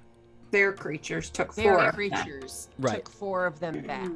So I would say that they never entered our jurisdiction. They never entered the Oasis, and so they have not met the terms of their agreement. Even Those even their bodies didn't. exactly. So even if they're, like, we're able to take the 15 bodies, right? But we can't take the 4 that were eaten. That were taken back into Yeah. the sands. Yeah. So I think that they have not met the terms of the agreement, and I would say they Well- don't get the water. We'll have to go back and talk to obviously the town. Yeah. I mean, it might not It's be not- worth the fight of what it could bring on them. So No. okay. I will Need them to at least close down the Oasis now. the Like, three Yeah. the three of the bodies because we just finished combat, right? So we're still in pretty quick time, right? Right. Well, you're out of combat now, so it, Less than a minute. Right. Can I cast Revivify? yes. Okay. Then I will do that 3 times. I think that's how many diamonds I have. Where's my money? Diamonds. Our cleric's best friend. So I will revivify 3 of them. Okay. I'm going to head back and deal with the survivors who are within the Oasis area while she's revivifying. Did anybody make it up into your rope trick? Yeah, and she got them out. Yeah, I got them. Yeah, she's already shepherded them out and sent Well, then them into the Oasis as well. Maybe we should just open the mansion super close. Well, at this point, probably all but about 4 or 5, well, 8, including the 3 that Arabelle revived.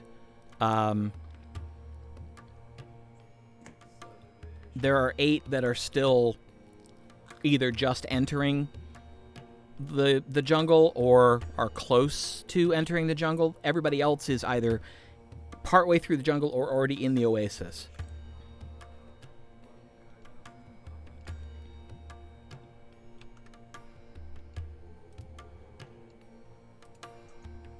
So I'm trying to calm those that made it through, tell them to stay together, and that we'll be quickly moving them toward help, but that they need to stay together and they need to stay calm. Where's the carpet? It's rolled up on somebody's back. Okay. Can we put Mine, probably. the bodies on that? Yeah, that's a good idea. Yeah. Bodies on the carpet. We can clean it. Put the Oh, bodies that's. out. I have no problem with that. Is that like let the bodies hit the floor? Yeah, and that's where I was. Put the bodies on. Well, the I just carpet? think some of them are in like 2 parts and stuff. Like Put the Right, bodies I on know- the... we put- can send I the got it. healthy people or the alive people, and then we can. Yeah, no, I. That's why my brain was like, oh no, not that song. Put the bodies on the rug. Put the bodies on the rug. Put the bodies No, on the please. rug. I'm really sorry. When Sorry. we're Thanks for that. in the mansion, I can attune the 2 rods, and I can heal. I can bring back 2 more tonight, Okay. and that'll get us. So I've brought back 3, so we have 12 dead. Then we'll be at 10. That'll be the When plan you then. When you create the mansion, you might want to make a space for cold storage. Yeah, like a morgue. Yeah, Yeah, a separate Put room. the I don't want the people to see Yeah. the bodies. yeah, and Right, like so a that we can store them separately. like an ice room. Yeah. Yeah. All right. Well, as you follow the last of the surviving slaves back through the trees, headed back into the Oasis, that's where we're going to stop tonight. Oh, dirty, dirty man. And I made. Don't even get to see the outcome. I know. We don't even get to like talk to these people for 3 I weeks. made only poor choices. No. I don't know about that. The teleport was pretty good. The chain lightning was pretty good.